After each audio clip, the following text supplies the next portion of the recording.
গল্পকরণে আপনারা শুনছেন আহমেদ সফার গল্প গাভী বৃত্তান্ত। আজকে ৬ষ্ঠ পর্ব। আরবির শিক্ষক মাওলানা আবু তাহের মাসুম একসময় আবু জুনায়েদের প্রতিবেশী ছিলেন। আবু জুনায়েদ আগে মাওলানা তাহেরের সঙ্গে প্রাত ভ্রমণে বের হতেন। আবু জুনায়েদ উপাচার্য হবার কারণে গোটা বিশ্ববিদ্যালয়ের মাত্র একজন মানুষ যদি খুশি হয়ে থাকেন, তিনি মাওলানা আবু তাহের।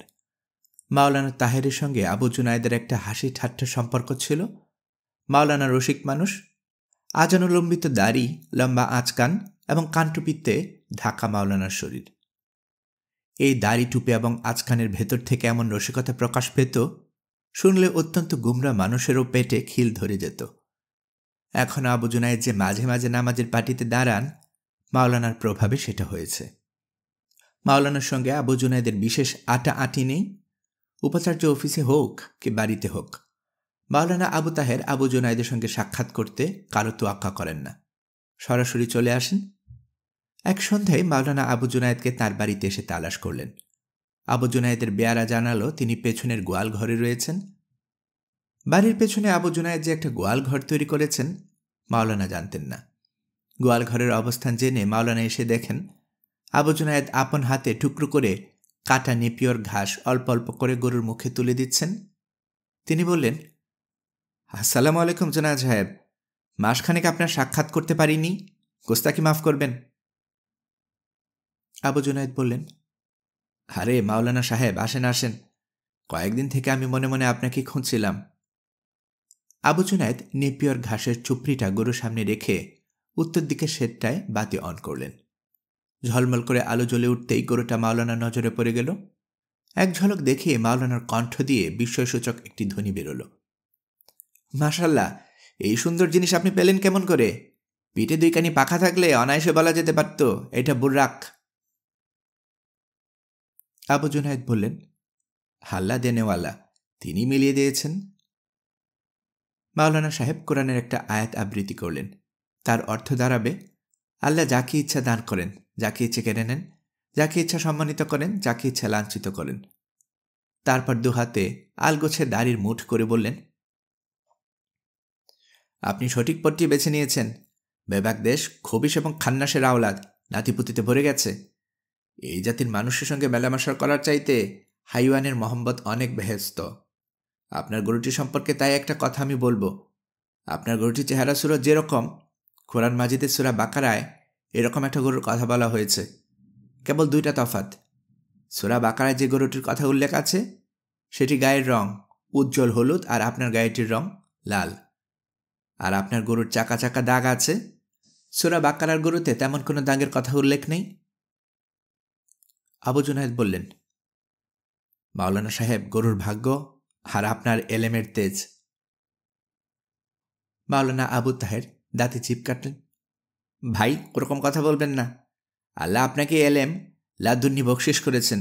এই এলেমে লাদুন্নি ছিল বলেই আপনি এত উপরে উঠতে পেরেছেন। আমি অতিশয় এক নাদান বান্দা। আমি তাই আপনাকে বিশেষ একটা অনুরোধ করব, আপনি যদি রাখেন। আবু জুনায়েদ বললেন, বলুন আপনার অনুরোধটা কি? মাওলানা সাহেব জবাব দিলেন, আমি আপনাকে স্বার্থপরের মতো আচরণ না করতে বলবো। আবু জুনায়েদ বললেন, আমি স্বার্থপরের মতো আচরণ কোথায় করলাম? আপনি ওই কথা বলেন। আমি না বললে কে বলবে আপনি এবারের পেছনে এমন এক সুন্দর পরিবেশ সৃষ্টি করেছেন? প্রথমত সে কথা জানিই নি, দ্বিতীয়ত একা একা এই জান্নাতের শান্তি উপভোগ করছেন, বন্ধুবান্ধবকে তার হিস্সে দিচ্ছেন না। আবু জুনায়েদ একটু অবাক হয়ে বললেন, মাওলানা, আপনি আমাকে কি বলতে চাইছেন বুঝতে পারছি না। যাই হোক, বলুন আমাকে কি করতে হবে। মাওলানা আবু তাহের উচ্চহাস্য করে উঠলেন এবং তারপর বললেন, এইখানে আপনি একটা চমৎকার বসার বন্দোবস্ত করেছেন। সন্ধ্যাবেলা বন্ধুবান্ধবদেরও বসার বন্দোবস্ত করে দিন। চমৎকার এক জায়গা, চারদিকে গাছগাছালিতে ঢাকা। এখানে বসে একটু প্রাণ খুলে কথাবার্তা বলা যাবে। আমাদের এলাকাতে শান্তিতে নিরিবিলিতে কোথায় বসার জায়গা নেই। যেখানেই যান দেখবেন মানুষ মানুষকে নল দাঁত মেলে কামড়াতে আসছে। মাওলানা আবু তাহেরের প্রস্তাবটা আবু জুনায়েদের মনে ধরল। এই গরুটাকে সকলের সঙ্গে শেয়ার করার ইচ্ছে তার ছিল, কিন্তু তবারক সাহেবের হুঁশিয়ারিতে তিনি দমে গিয়েছিলেন। মাওলানা আবু তাহের যখন নিজে থেকে প্রস্তাবটা করলেন, আবু জুনায়েদ হাতে চাঁদ পেয়ে গেলেন। মাওলানার প্রস্তাবে সায় দিয়ে বললেন, তা মাওলানা, আপনারা এসে বসুন, গল্পগুজব করুন। আপনাদের বারণ করেছে কে? ভাই, আপনি এরকম বলবেন আমি জানতাম। আমরা অবশ্যই আসব। একটা বসার জায়গা হলো আসবো না, সে কেমন কথা? কিন্তু আপনাকে তার জন্য আরও কিছু খরচ করতে হবে। এমনিতে আপনার রুচির তারিফ না করে পারিনি। গোয়ালটা বানিয়েছেন চমৎকার, মাশাল্লাহ। গরুটিও হয়েছে খুব খুবসুরত। আপনি আরও কিছু পশু পাখি কিনুন, যেমন ধরুন ময়না, টিয়ে, দোয়েল, বুলবুলি আর শালিক। যদি সম্ভব হয় একটা ভালো জাতের কুকুরও রাখবেন। আবু জুনায়েদ বললেন, মাওলানা, কুকুর আমার দু চোখের বিষ। এই জিনিস আমাকে রাখতে বলবেন না। ভাই, আপনি খেপে যাচ্ছেন কেন? আপনি জানেন না একটা কুকুর বেহেশতে যাবে? আসকাবে কাহারের সঙ্গে যে কুকুরটি ছিল, সে সরাসরি পুলসিরাতের উপর দিয়ে হেঁটে হেঁটে বেহেশতে চলে যাবে। মাওলানা গালিবের একটা উর্দু কবিতাংশ পাঠ করে শোনালেন। মানুষ যদি কুকুরের কাছ থেকে কৃতজ্ঞতা শিখতে পারত, এতদিনে দুনিয়া জান্নাত হয়ে যেত। আবু জুনায়েদকে গলানো গেল না, বরং তিনি মাওলানা তাহেরকে উল্টো দিক থেকে চেপে ধরলেন। মাওলানা, আপনার এত কুকুর প্রীতি কেন? বুড়ো বয়সে কি গায়ে সাহেবদের হাওয়া লাগলো? মাওলানা তাহের বললেন, আচ্ছা, কুকুরের দাবি উঠিয়ে নিলাম। ঘুঘু, শালিক, টিয়া, ময়না, চন্দনা, দোয়েল, বুলবুলি এসব রাখুন। এত ছোটোখাটো চিড়িয়াখানা হয়ে যাবে। আপনার এই মিনি চিড়িয়াখানা একসময় বিশ্ববিদ্যালয়ের স্থায়ী সম্পদে পরিণত হবে। আবু জুনায়েদের প্রস্তাবটা ভীষণ মনে ধরেছে, তবু তিনি আমতা আমতা করে বললেন, হ্যাঁ, অনেক খরচাপাতির ব্যাপার, দেখার লোক কই, তাছাড়া নানা রকম কথা উঠতে পারে। মাওলানা ফুরন কেটে বললেন, জুনায়েদ সাহেব, আপনি হাসালেন। হাতি খরিদ করার পর বলছেন রশির কি দাম? আপনার গোয়াল ঘর বানাতে কত খরচ পড়েছে? এই বুরাক মার্কা গরু কিনতে কত টাকা গেছে? এই চিড়িয়া সবগুলো কিনতে 5,000 টাকার বেশি খরচ পড়বে না। বিশ্ববিদ্যালয়ের তহবিল থেকে এই টাকা খরচ করার অধিকার নিশ্চয়ই উপাচার্যের আছে। থাক, টাকার বিষয় নিয়ে আপনাকে আর চিন্তা করতে হবে না। এই গরিব বান্দা খাতা দেখার টাকা থেকে এই চিড়িয়াখানা কিনে দেবে। আবু জুনায়েদ বললেন, কিন্তু দেখাশোনা করবে কে? মাওলানা বললেন, কেন, গরু যে দেখাশোনা করে তার উপর চিড়িয়াখানার দায়িত্ব ছেড়ে দেবেন? ব্যাটা তো কেবল খায় আর ঘুমোয়। সপ্তাহ গত হতেই মাওলানা আবু তাহের একটা পায়ে টানা ভ্যানের উপর 10-12টি খাঁচা চাপিয়ে একেবারে সরাসরি উপাচার্য ভবনের কম্পাউন্ডে এসে হাজির হলেন। তিনি দারোয়ান এবং বেয়ারার সাহায্যে খাঁচাগুলো নামিয়ে একেবারে গোয়াল ঘরে নিয়ে এলেন। আবু জুনায়েদ উত্তরে সেরে বসে নাতি অন্তুর সঙ্গে হাম্বা খেলা করছিল। অন্তু আবু জুনায়েদকে বলছে, নানু, হাম্বা বলো। নাতনিকে খুশি করার জন্য আবু জুনায়েদ বললেন, হাম্বা। অন্তু অত অনুচ্চিত ডাকে খুশি হওয়ার ছেলে নয়। তার পাঞ্জাবের কোনো আকর্ষণ করে বলল, নানু, আরো জোরে বলো, হাম্বা।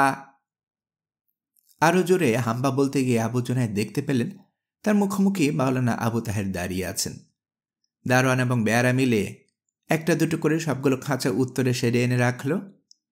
দেখে আবু জুনায়েদের চক্ষু চরক গাছ, অস্ফুটে উচ্চারণ করে বসলেন, মাওলানা, এ কি কাণ্ড করলেন? মাওলানা বললেন, সব কাণ্ড এখনো শেষ হয়নি। দাঁড়িয়ে দাঁড়িয়ে আপনি দেখুন, এখনো কিছু কাণ্ড বাকি আছে। মাওলানা আবু তাহের পেরেক, হাতুড়ি এসব নিয়ে এসে একেবারে তৈরি হয়ে এসেছিলেন। তারপর অনেকক্ষণ ধরে ঠুকে ঠুকে দেয়ালে পেরেক বসিয়ে খাঁচাগুলো ঝুলিয়ে দিলেন। শালিক, চন্দনা, টিয়া, ময়না, দোয়েল, বুলবুল যে সকল পাখির নাম মাওলানা বলেছিলেন, সব প্রজাতির পাখি জোড়ায় জোড়ায় খাঁচাতে ভরে এনেছেন। নতুন জায়গায় আসার কারণে একসঙ্গে সবগুলো পাখি ডেকে উঠল। পাখিদের কলকাকলিতে আচমকা নির্জন গোয়াল ঘর মুখরিত হয়ে উঠল। অন্তু হাততালি দিয়ে চিৎকার করে উঠল, হোনানু, পাখি, অনেক পাখি। আবু জুনায়েদ বললেন, হ্যাঁ নানু, অনেক পাখি। জনার্দন চক্রবর্তী হলেন আবু জুনায়েদের মিনি চিড়িয়াখানার প্রথম দর্শক। তার বিষয়ে কিঞ্চিত ভূমিকা দেয়া প্রয়োজন। তিনি সংস্কৃতির প্রবীণ শিক্ষক। চাকরির মেয়াদ অনেকদিন আগেই ফুরিয়েছে। যেহেতু সংস্কৃতি, ব্যাকরণ এবং অলঙ্কার শাস্ত্রের শিক্ষক পাওয়া দুরূহ হয়ে পড়েছে, তাই 2 বছর এক্সটেনশন দিয়ে জনার্দন চক্রবর্তীর চাকরি এতদিন পর্যন্ত বহাল রাখা হয়েছে। সাম্প্রতিককালে বেনারস বিশ্ববিদ্যালয় থেকে একজন তরুণ দুলাল বিশ্বাস ব্যাকরণ ও অলঙ্কার শাস্ত্রে ডক্টরেট করে এসেছেন। এবার জনার্দন চক্রবর্তীর চাকরির নবায়নের কোনো সম্ভাবনা ছিল না, কিন্তু জুনায়েদ নিজে থেকে উদ্যোগ নিয়ে জনার্দন চক্রবর্তীর চাকরির নবায়ন করেছেন। এ নিয়ে অনেক কথা হয়েছে। আবু জুনায়েদ সেসব আমলে আনেননি। জনার্দন চক্রবর্তীর প্রতি এই পক্ষপাতিত্বের একটা কারণ অবশ্য আছে। জনার্দন চক্রবর্তীর বাড়ি আবু জুনায়েদের এদিকেই। আবু জুনায়েদ যে স্কুলের ছাত্র, সেখানে তিনি সংস্কৃত এবং বাংলা পড়াতেন। স্কুলে থাকার সময় তিনি টোল থেকে আদ্য, মধ্য এবং উপাধি পাশ করেছিলেন। ঘা খেয়ে তিনি প্রাণপণ প্রতিজ্ঞা করেছিলেন যে সংস্কৃতিতে তিনি MA পাশ করে বিশ্ববিদ্যালয়ের শিক্ষকতা করবেন। জনার্দন চক্রবর্তী সে জেদ প্রমাণ করে ছেড়েছেন। জনার্দন চক্রবর্তীর বয়স এখন 70 পেরিয়ে গেছে, এখনও বেশ শক্ত সামর্থ্য। কেবল সামনের চোয়ালে দাঁতকটি পড়েছে। বাড়িতে এখনও কাষ্ঠপাদুকা ব্যবহার করেন এবং বিশ্ববিদ্যালয়ে আসার সময়ে বিদ্যাসাগরী চটি পরে চটাং চটাং শব্দ করে ক্লাস নিতে আসেন। জনার্দন চক্রবর্তী এখনও আবু জুনায়েদকে তুমি সম্বোধন করেন। ছোট ছোট ব্যাপারে আবু জুনায়েদকে বকাবকি করতেও ছাড়েন না। তিনি মনে করেন এখনও তার সে অধিকার আছে। জনার্দন বাবু যখন রেগে যান, পাঞ্জাবের বুকে হাত দিয়ে শুভ্র উপবীতটি টেনে ধরে বের করে বলেন, আমি খাঁটি ব্রাহ্মণ, উপবীত স্পর্শ করে যদি সাপ দেই লেগে যাবে। ভয় অনেকেই দেখিয়েছেন, কিন্তু সাপ কাউকে দিয়েছেন বলে কেউ বলতে পারবে না। কথা বলার সময় তৎসম শব্দ ব্যবহার করার দিকে ঝোঁকটা একটু বেশি। অবশ্য ঘরে তিনি তার জেলার উপভাষাটি ব্যবহার করে থাকেন। সাধু ভাষার কথা বলতে পারলে তিনি স্বস্তি অনুভব করেন। এক সন্ধেবেলা তিনি হেলতে দুলতে আবু জুনায়েদের মিনি চিড়িয়াখানায় এসে হাজির। আবু জুনায়েদ তখনও নিজের হাতের টুকরো টুকরো নেপিয়র ঘাস গরুকে খাওয়াচ্ছিলেন। জনার্দন চক্রবর্তী এসে হাঁক দিলেন, বৎস, বিশ্বস্ত সূত্রে আমি অবগত হইলাম তুমি রামায়ণের বর্ণিত সুবর্ণ মৃগের মতো একটা রূপ যৌবন সম্পূর্ণ স্ত্রী জাতীয় গরুরত্ন সংগ্রহ করিয়াছ। কথাটি শ্রবণ করিবার পরেও আমার মনে প্রত্যয় হয় নাই। ভাবিলাম চক্ষুকর্ণের বিবাদ ভঞ্জন করিয়া আসি। আবু জুনায়েদের কিছু বলার পূর্বেই পাখির খাঁচাগুলোর দিকে জনার্দনবাবুর চোখ পড়িল। তিনি বলে বসলেন, সাধু সাধু বৎস আবু জুনায়েদ, আমি আপন অক্ষিগুলোকে প্রত্যক্ষ করিলাম তুমি অনেকগুলো বিহঙ্গকে প্রশ্রয় দিয়াছ। আমি জানিতাম তোমার অন্তঃকরণ জীবের প্রতি প্রেমে পরিপূর্ণ। সংসারে যাহারা প্রকৃত মানুষ, তাহারা জীবের মধ্যে শিবের অস্তিত্ব প্রত্যক্ষ করেন। সেই দিক দিয়া বিচার করিলে তোমার স্থান অত্যন্ত উঁচু হওয়া উচিত। তুমি বিশ্ববিদ্যালয়ে একটা অভিনব দৃষ্টান্ত স্থাপন করিলে, তা তোমার গাভিতি কোথায়? জনার্দনবাবু দৃষ্টিশক্তি হালে ক্ষীণ হয়ে পড়েছে। তিনি ঠিকমতো ঠাহর করতে পারছিলেন না। আবু জুনায়েদ তাকে একেবারে হাত ধরে গোয়ালঘরের একান্ত সন্নিকটে নিয়ে বাতিটি জ্বালালেন। তারপর মশারি উন্মোচন করে বললেন, এই যে স্যার দেখুন। জনার্দন চক্রবর্তী কিছুক্ষণ কথা বলিতে পারিলেন না। তিনি সামনে পেছনে গিয়ে গরুটাকে বেশ ভালো করে খুঁটিয়ে খুঁটিয়ে দেখলেন, গায়ে হাত দিয়ে পরীক্ষা করলেন। গরুটি ঘাড় উঠিয়ে জনার্দন চক্রবর্তীর মাথা চাটতে শুরু করল। তিনি দুপা পিছু হেঁটে এসে বললেন, বৎস আবু জুনায়েদ, তোমাতে একটা মনের কথা বলিব। আবু জুনায়েদ বলল, বলুন স্যার। শোনো বৎস, আমাদের শাস্ত্রে গাভীকে মাতার সঙ্গে তুলনা করা হইয়াছে।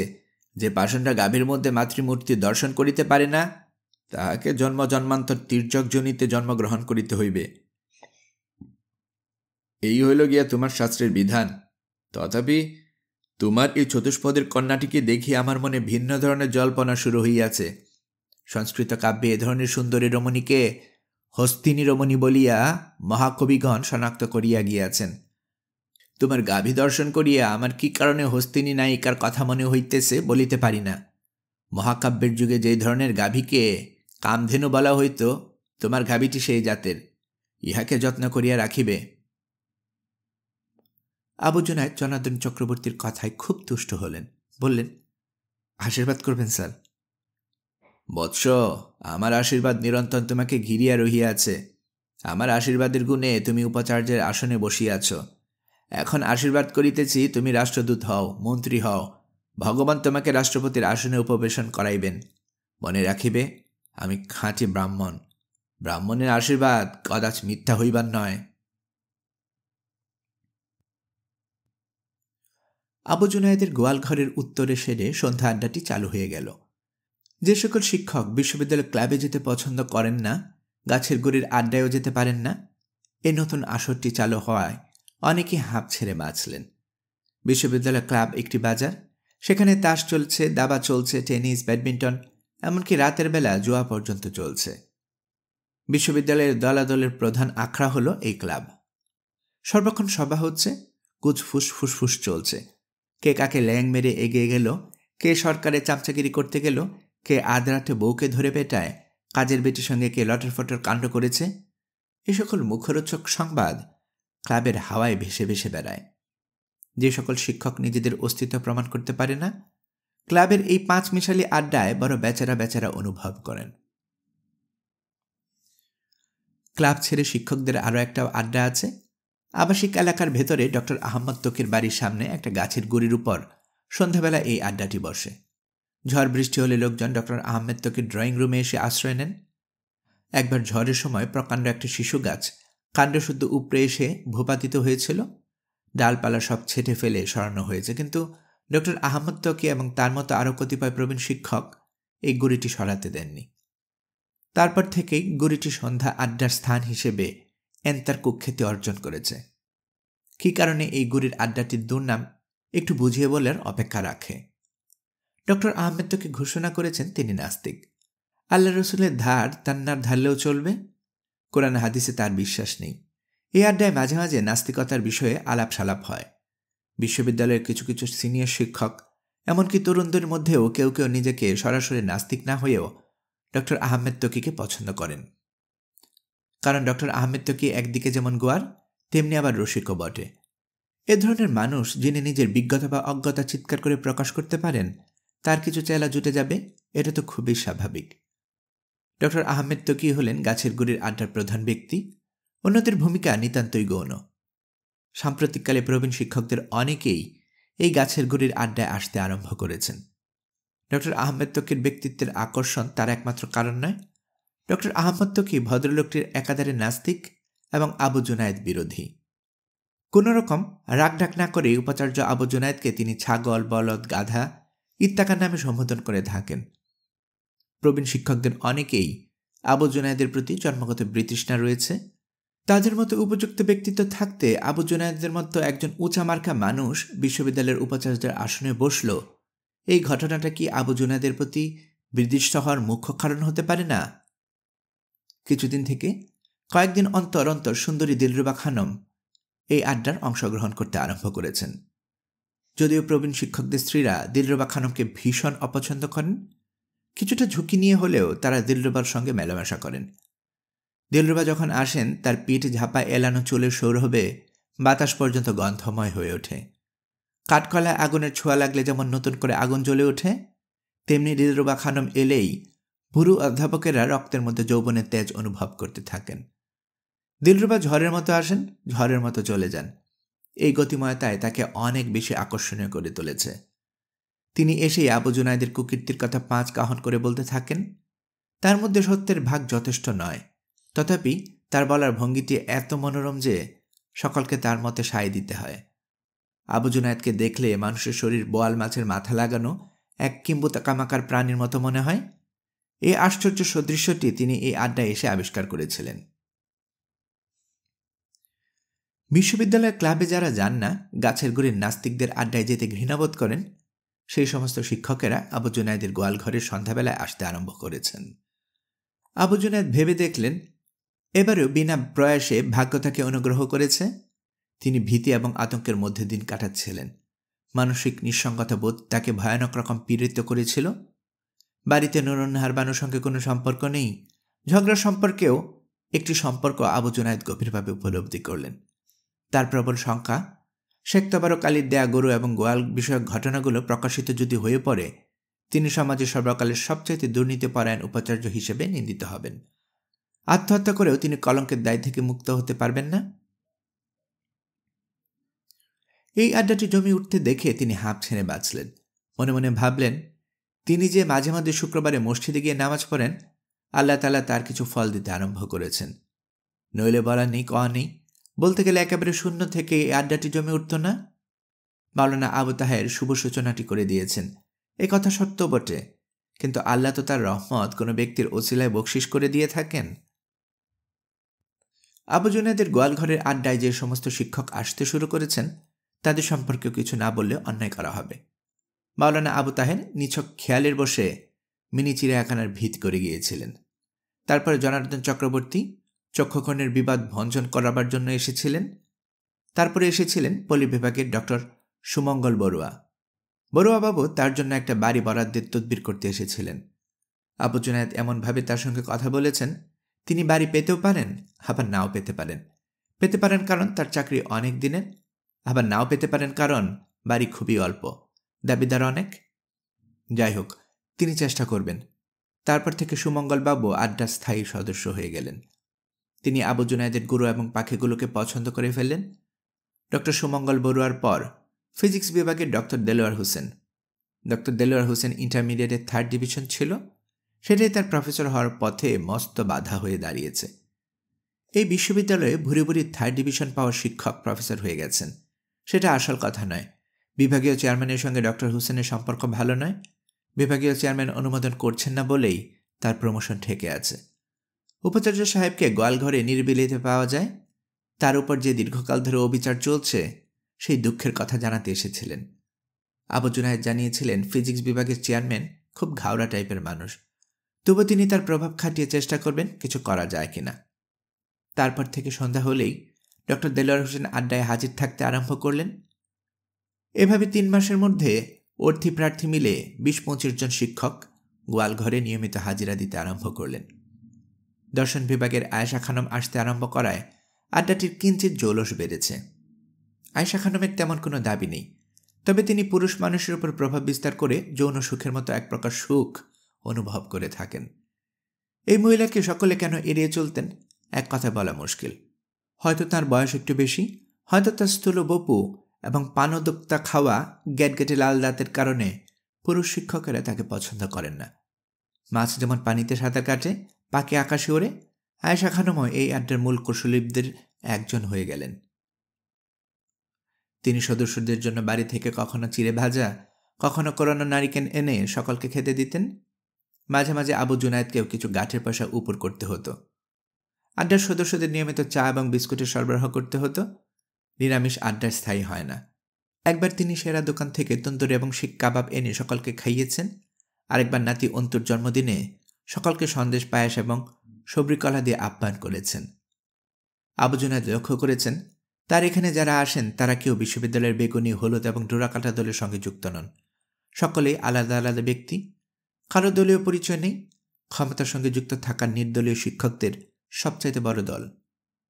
আবু জুনায়েদ ভাবনা চিন্তা করতে আরম্ভ করেছেন, এই ভাঙাচোরা শিক্ষকদের সংগঠিত করেই তিনি ইচ্ছে করলে একেবারে নিজস্ব একটা দল খাড়া করতে পারেন। তার নিজের ডোরাকাটা দলটির কোনো শিক্ষক তাকে এমনভাবে নাজেহাল করতে আরম্ভ করেছেন, আত্মরক্ষার্থে এমন কোনো পদক্ষেপ গ্রহণ করবেন কিনা এ কথাটা তার বিবেচনার মধ্যে রয়েছে।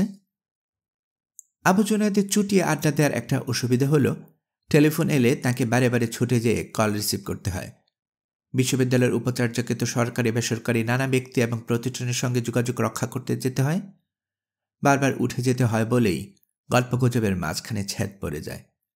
এক সন্ধ্যাবেলা জনার্দন চক্রবর্তী একটা অভিনব প্রস্তাব করে বসলেন। বৎস আবু জুনায়েদ, তোমাকে টেলিফোনে কথা কইবার জন্য বারে বারে উঠিয়া যাইতে হয়, এটা আমাদের দৃষ্টিতে অত্যন্ত অশোভন বলিয়া প্রতীয়মান হয়। উপাচার্য কেন বারবার টেলিফোন যন্ত্রের কাছে ছুটিয়া যাইবে? ইহার অন্যরকম একটা বিহিত বাহির করিতেই চেষ্টা করো। আবু জুনায়েদ বললেন, স্যার কি করতে বলেন?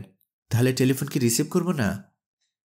বৎস আবু জুনায়েদ, আমার কথার মর্ম তুমি অনুধাবন করিতে পারো নাই। তুমি টেলিফোনের কাছে যাইবে না, টেলিফোন যন্ত্র তোমার কাছে ছুটিয়া আসিবে। কি করে সম্ভব স্যার? বৎস, তুমি সরল জিনিসটি বুঝিতে পারিলে না।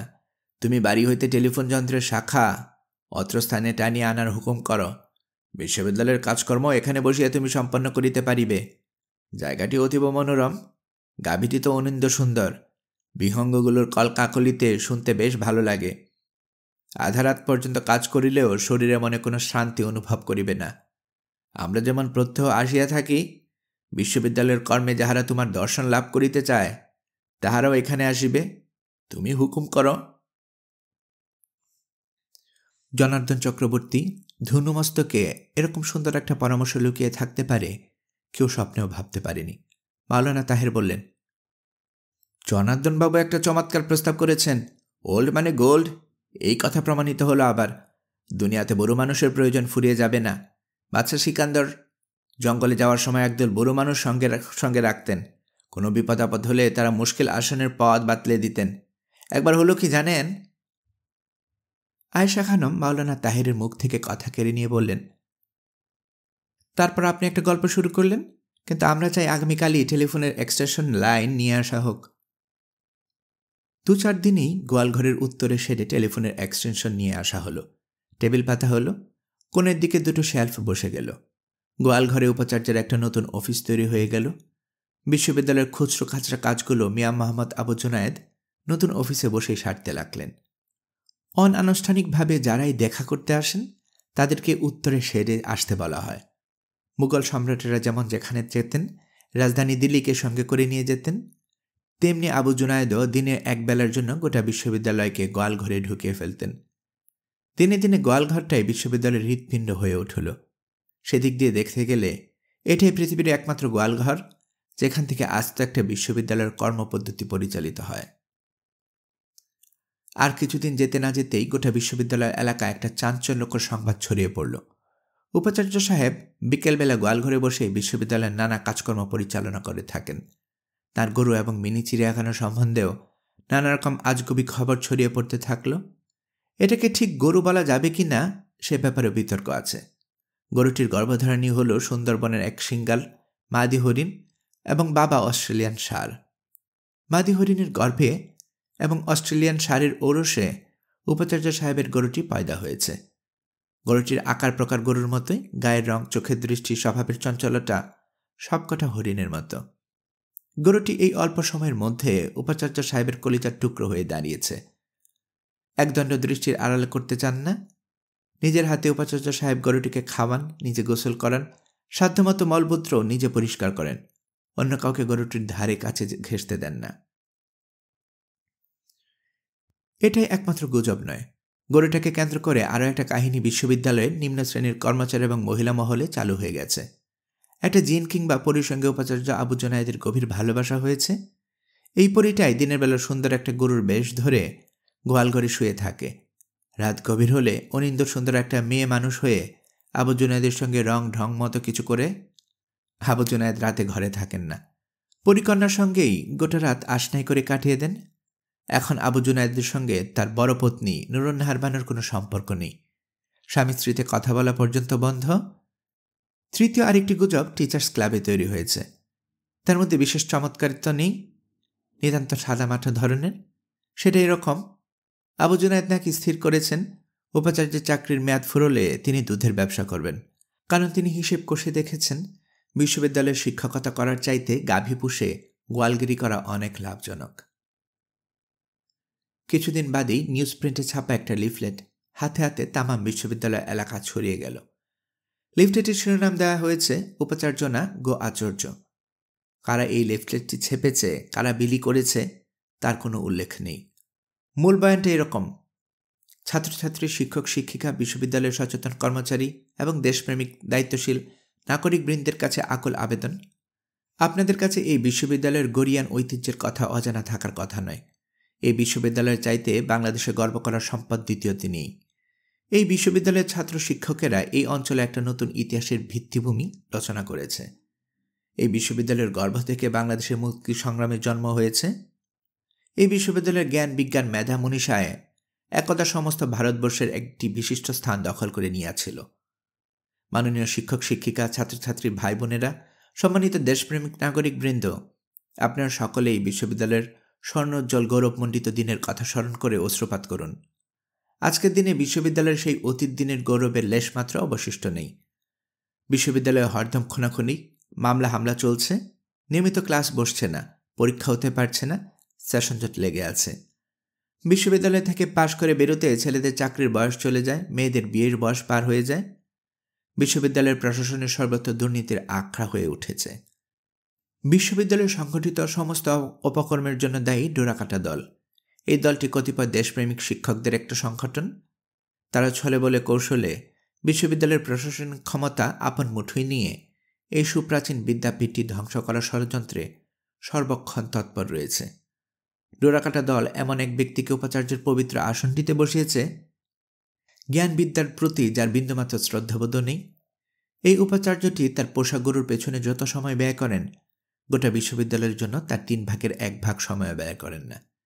এই ব্যক্তি ওই ঐতিহ্যমণ্ডিত বিশ্ববিদ্যালয়টিতে গোশালায় পরিণত করার বন্দোবস্তর একমাত্র পাকা করে এনেছেন।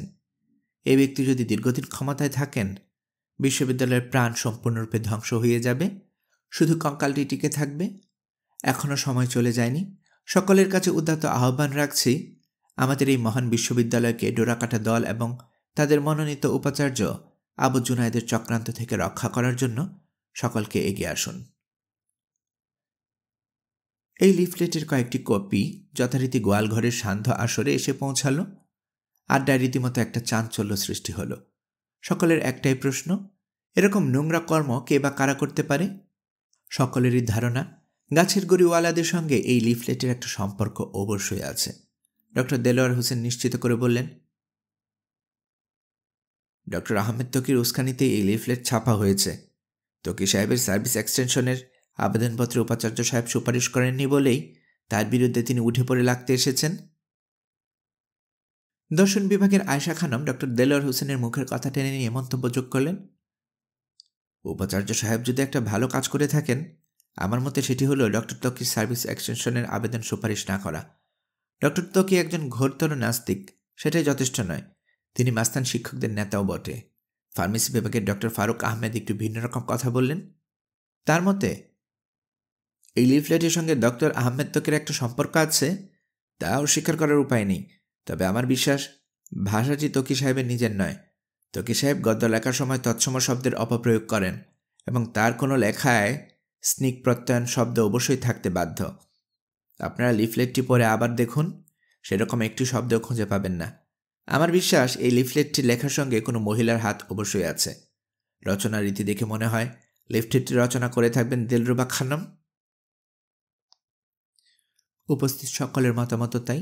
হ্যাঁ, দিলরুবা খানমের কলম থেকে এরকম একটা লিফলেট জন্ম নিতে পারে।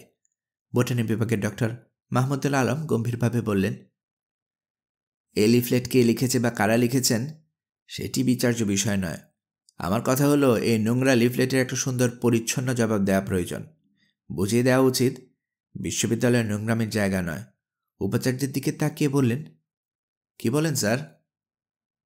আবু জুনায়েদ চশমার কাছ মুছতে মুছতে জবাব দিলেন, আমি কি বলবো, বিশ্ববিদ্যালয়ে আপনারা যা উচিত মনে করেন করবেন। সর্বসম্মতিক্রমে স্থির হল অত্যন্ত রুচিসম্মত ভাষায় এই লিফলেটটির একটা জবাব দেওয়া হবে। সেটি লেখার ভার বাংলা বিভাগের অ্যাসোসিয়েট প্রফেসর ডক্টর আনোয়ার আজিমের উপর দেওয়া হলো। তিনি আগামীকাল সন্ধ্যাবেলা খসড়াটি করে আনবেন কথা দিলেন। পরের দিন সন্ধ্যাবেলায় গোয়ালঘরের সান্ধ্য আসরে সকলে অধীরভাবে প্রতীক্ষা করছেন, কিন্তু ডক্টর আজিমের দেখা নেই। সকলের উৎকণ্ঠা বেড়ে গেল। ডক্টর দেলোয়ার হোসেন বিরক্ত হয়ে বললেন, ডক্টর আজিম পারবেন না বললেই হতো, না হয় বাংলা একটু কম জানি, তবু তো চেষ্টা করে দেখা যেত। ডক্টর আয়েশা খানম মন্তব্য করে বসলেন, খোঁজ নিয়ে দেখেন গিয়ে, হয়তো ডক্টর আহমেদ তকির খপ্পরে পড়ে গেছেন। একসময় তো আহমেদ তকি সাহেবের পেছনে ছায়ার মতো ঘুরোঘুরি করতেন। মাওলানা আবু তাহের বললেন, আরে সে তো চাকরি পাবার পূর্বের ঘটনা, এখন জামানা পাল্টে গেছে, একটু অপেক্ষা করুন, দেখেন আসবেন। সত্যি সত্যি ডক্টর আজিম এলেন। লিফলেটের খসড়াটি তার হাতে ধরা রয়েছে। তিনি কৈফিয়তের ভঙ্গিতে বললেন, আমি দুঃখিত, একটু দেরি হয়ে গেল, 3-4 বার কপি করতে হলো কি না। দেলোয়ার হোসেন সাহেব বললেন, আপনাকে আর ভনিতা করতে হবে না, কি লিখে এনেছেন পড়ে ফেলুন। ডক্টর আজিম জামার খুঁটে কাঁচ মুছে মুছে চশমাটি নাকের ডগায় জড়ালেন। প্রথমে একটা গলা খাকারি দিলেন, তারপর লাজুক ভঙ্গিতে বললেন, আমাদের লিফলেটটাও একটা শিরোনাম দেওয়া হয়েছে, সেটাও হলো মহান উপাচার্য বৈপ্লবিক দৃষ্টিভঙ্গি। মাওলানা তকি বললেন, চমৎকার, পড়ে যান। ডক্টর আজিম আবার ভনিতা করলেন, আমি গোটা লিফলেটটি সাধু ভাষাতে রচনা করিয়াছি। সাধু ভাষার একটা বিশেষ প্রসাদগুণ রয়ে আছে। ডক্টর ফারুক আহমেদ একটু অধৈর্য হয়ে উঠেছিলেন। তিনি বললেন, ডক্টর আজিম, লেখাটা পড়ে যান, পরে গুণাগুণ বিচার করব, আমরা শিশু নই। অতএব ডক্টর আনোয়ার আজিম পড়তে আরম্ভ করলেন। জগৎ পরিবর্তনশীল, কাল সহকারে কত কিছুরই পরিবর্তন হইতেছে। দিবস আধারে মিলাইতেছে, নদী সমুদ্রে পড়িতেছে, রাজ্য এবং সাম্রাজ্য বিনষ্ট হইতেছে, আবার নতুন রাজ্য গড়িয়া উঠিতেছে। শিশু কিশোর হইতেছে, কিশোর যুবক হইতেছে এবং বৃদ্ধ মৃত্যুর মুখে ঢলিয়া পড়িতেছে। সুতরাং দেখা যাইতেছে পরিবর্তন জগতের ধর্ম। যে কেহ পরিবর্তনকে মানিয়া লইবে না, সে আপনার মৃত্যুর পথ আপনি প্রশস্ত করিবে, আপনার কবর আপনি খনন করিবে। জাতীয় জীবনে আমাদিগকে এত দুর্ভোগের বোঝা বহন করিতে বেড়াইতে হইতেছে যে তার মূল কারণ কি হইতে পারে? কারণ একটাই, আমরা পরিবর্তনকে মানিয়া লই নাই। আমাদের প্রাণপ্রিয় বিশ্ববিদ্যালয়ে এত অত্যাচার, এত অন্যায়, এত খুন, এত জীবনের অপচয়, সময়ের অপচয়, অর্থের অপচয় কেন অহরহ ঘটিতেছে, তার কারণ কি কেহ চিন্তা করিয়া দেখিয়াছেন? ওই কারণটাই কারণ, জাতীয় জীবনের মতো বিশ্ববিদ্যালয়ে আমরা পরিবর্তন মানিয়া লই নাই। তাহার ফল এই হইয়াছে যে বিশ্ববিদ্যালয়ের অবস্থা অধপতনের চরম সীমায় আসিয়া ঠেকিয়াছে। ব্রিটিশ সাম্রাজ্য বিদায় লইয়াছে, পাকিস্তানিরা চলিয়া গিয়াছে, কিন্তু আমরা ব্রিটিশ এবং পাকিস্তানিদের সমস্ত নিয়মকানুন আঁকড়াইয়া ধরিয়া রহিয়াছি। ব্রিটিশ আমলে উপাচার্যরা যে ধরনের কর্মকাণ্ডের অনুষ্ঠান করিতেন, সেইভাবে জনবিচ্ছিন্নভাবে গদদন্ত মিনারে অবস্থান করিয়া ক্ষমতার মহিমা এবং স্বাতন্ত্র্য প্রকাশ করিতেন। পাকিস্তানি আমলের উপাচার্যরা সেই জীবন পদ্ধতির অক্ষম অনুসরণ করিয়াছেন। বাংলাদেশ স্বাধীন হবার পর পাকিস্তানি আমলের উপাচার্যদের অনুকরণ করিয়াছেন। এই পুনঃপুনিক অনুকরণের কারণে আমাদের বিশ্ববিদ্যালয়ের অনেকদিন পর্যন্ত মৌলিক চিন্তা শক্তি সম্পন্ন কোনো বাংলাদেশি উপাচার্যের নিকট হইতে সঠিক দিক নির্দেশনা লাভ করিতে পারি নাই। স্বাধীনতার পর হইতে বেগুনি দলটি নানা রকম তাল বাহানা করিয়া বিশ্ববিদ্যালয়ের প্রশাসনিক ক্ষমতার কক্ষিগত করিয়া রাখিয়াছিল। তাহারা নিজেদের স্বার্থে পরিবর্তনের স্রোত রুদ্ধ করিয়া রাখিয়াছে। এই পরিবর্তনকে ঠেকাইতে গিয়া বিশ্ববিদ্যালয়ের স্বাভাবিক জীবন প্রবাহকে কলুষিত করিয়া ফেলিয়াছে। বিশ্ববিদ্যালয়ে এত অনিয়ম হইতেছে, এত অন্যায় হইতেছে, এত খুন হইতেছে, এত সেশনজট হইতেছে, জীবনের এত অপচয় হইতেছে, সবকিছুর জন্য বেগুনি দলই দায়ী। ডোরাকাটা দল তাহাদের অন্যায় অবিচার সংশোধন করিয়া এই বিশ্ববিদ্যালয়ে একটা আদর্শ পরিবেশ সৃষ্টি করিবার জন্য সদা সর্বত্র তৎপর রহিয়াছে। তাহাদের মনোনীত উপাচার্য মিয়া মোহাম্মদ আবু জুনায়েদ সাহেব কোনোরকম দ্বিধাদ্বন্দ্ব না করিয়া উপনিবেশিক আমলের উপাচার্যের জীবন পদ্ধতি প্রত্যাখ্যান করিয়াছেন। তিনি একেবারে আমাদের দেশের সাধারণ মানুষের জীবনের একই সমতলে নামিয়ে আসিয়াছেন। তিনি গাছপালা পশু পাখির মধ্যে জীবনের পূর্ণতা এবং সার্থকতা আবিষ্কার করিতে তৎপর হইয়া উঠিয়াছেন। ইহা কি একটা মহান বৈপ্লবিক দৃষ্টান্ত নয়? অতীতে কোন উপাচার্য সাজানো গোছানো অফিসের মায়া ছাড়িয়া একজন সরল গ্রামীণ মানুষের মতো একটা চালা ঘরে নিজের দপ্তর প্রতিষ্ঠা করিয়া গবাদি পশুর সঙ্গে বিহঙ্গের সঙ্গে জীবন এবং কর্তব্য ভাগ করিয়া লইয়াছেন? যাহাদের দৃষ্টি নিচ, তাহারা সর্বত্র নিচুটা দেখিতে পাইবেন, তাহাতে আশ্চর্য হইবার কিছু নাই। বর্তমান বিশ্বে সর্বত্র পরিবেশ রক্ষার আওয়াজ বুলন্দ হইয়া উঠিয়াছে। আধুনিক পৃথিবীর সভ্য মানুষ পরিবেশের রক্ষার উদ্যত আহ্বান তাদের মর্মে প্রবেশ করে নাই। তাহারা মধ্যযুগের অন্ধকারে চক্ষু আবৃত করিয়া রাখিয়াছেন, দিনের আলোক দেখিতে পাইতেছেন না। প্রকৃতি মানুষের একার নয়। মানুষকে পশু পাখি গাছপালার সঙ্গে প্রকৃতি সমান ভাগে ভাগ করিয়া লইতে শিক্ষা করিতে হইবে। এটাই হল সভ্যতার মর্মবাণী। আবু জুনায়েদ সাহেব বাংলাদেশের শতকরা 85 জন কৃষিজীবী মানুষের জীবনের সঙ্গে সহমর্মিতা প্রকাশ করিবার জন্য অনেক কষ্ট করিয়া একটা গবাদি পশুকে আদর করিয়া পুষিতেছেন। পরিতাপের বিষয় হইল, বেগুনি দলের লোকেরা তাহার এই দৃষ্টান্তমূলক কর্মটির অপব্যাখ্যা করিতেছে। দেশের মানুষ ভালো করিয়াই জানে কে বন্ধু কে শত্রু। আমাদের জীবনের একমাত্র অবলম্বন গরুকে লইয়া যাহারা ব্যঙ্গ করে, দেশের মানুষ তাহাদের চিনিয়া লইতে ভুল করিবে না। সুতরাং আমরা বিশ্ববিদ্যালয়ের ছাত্রছাত্রী, শিক্ষক কর্মচারী এবং কোটি কোটি দেশবাসীর পক্ষ হইতে বলিব, মহান আবু জুনায়েদ, আপনি আপনার বৈপ্লবিক জীবন আদর্শ লইয়া আগায়া চলিতে থাকুন। আমরা সকলে আপনার পেছনে রহিয়াছি। ডক্টর আজিম পিনপতন নিস্তব্ধতার মধ্যে লিফলেটের খসড়াটি পাঠ করে গেলেন। শেষ হলে সকলেই এক বাক্যে বললেন, চমৎকার। আবু জুনায়েদ ডক্টর আজিমের দিকে প্রথম নতুন করে চোখকে তাকাতে আরম্ভ করলেন। তার কর্মের মধ্যে দু একটা জীবন দর্শন আবিষ্কার করা রীতিমতো ছেয়ানা মস্তকের কাজ। ঠিক করলেন প্রফেসর পদে তাকে প্রমোশন দেয়া যায় কিনা চেষ্টা করে দেখবেন। সেদিন সন্ধ্যাবেলা উপাচার্য সাহেব দোকান থেকে বিরিয়ানি আনিয়ে সকলকে খাওয়ালেন। একেবারে তার নিজের একটা দল তৈরি হয়ে গেল।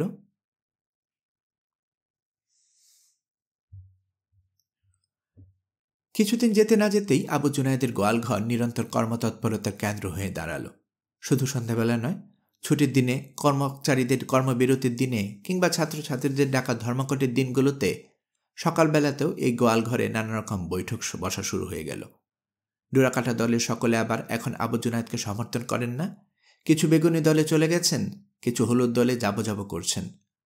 আগামীতে হলুদ দলটি শক্তিশালী হয়ে উঠবে, তার যাবতীয় আলামত দেখা যাচ্ছে।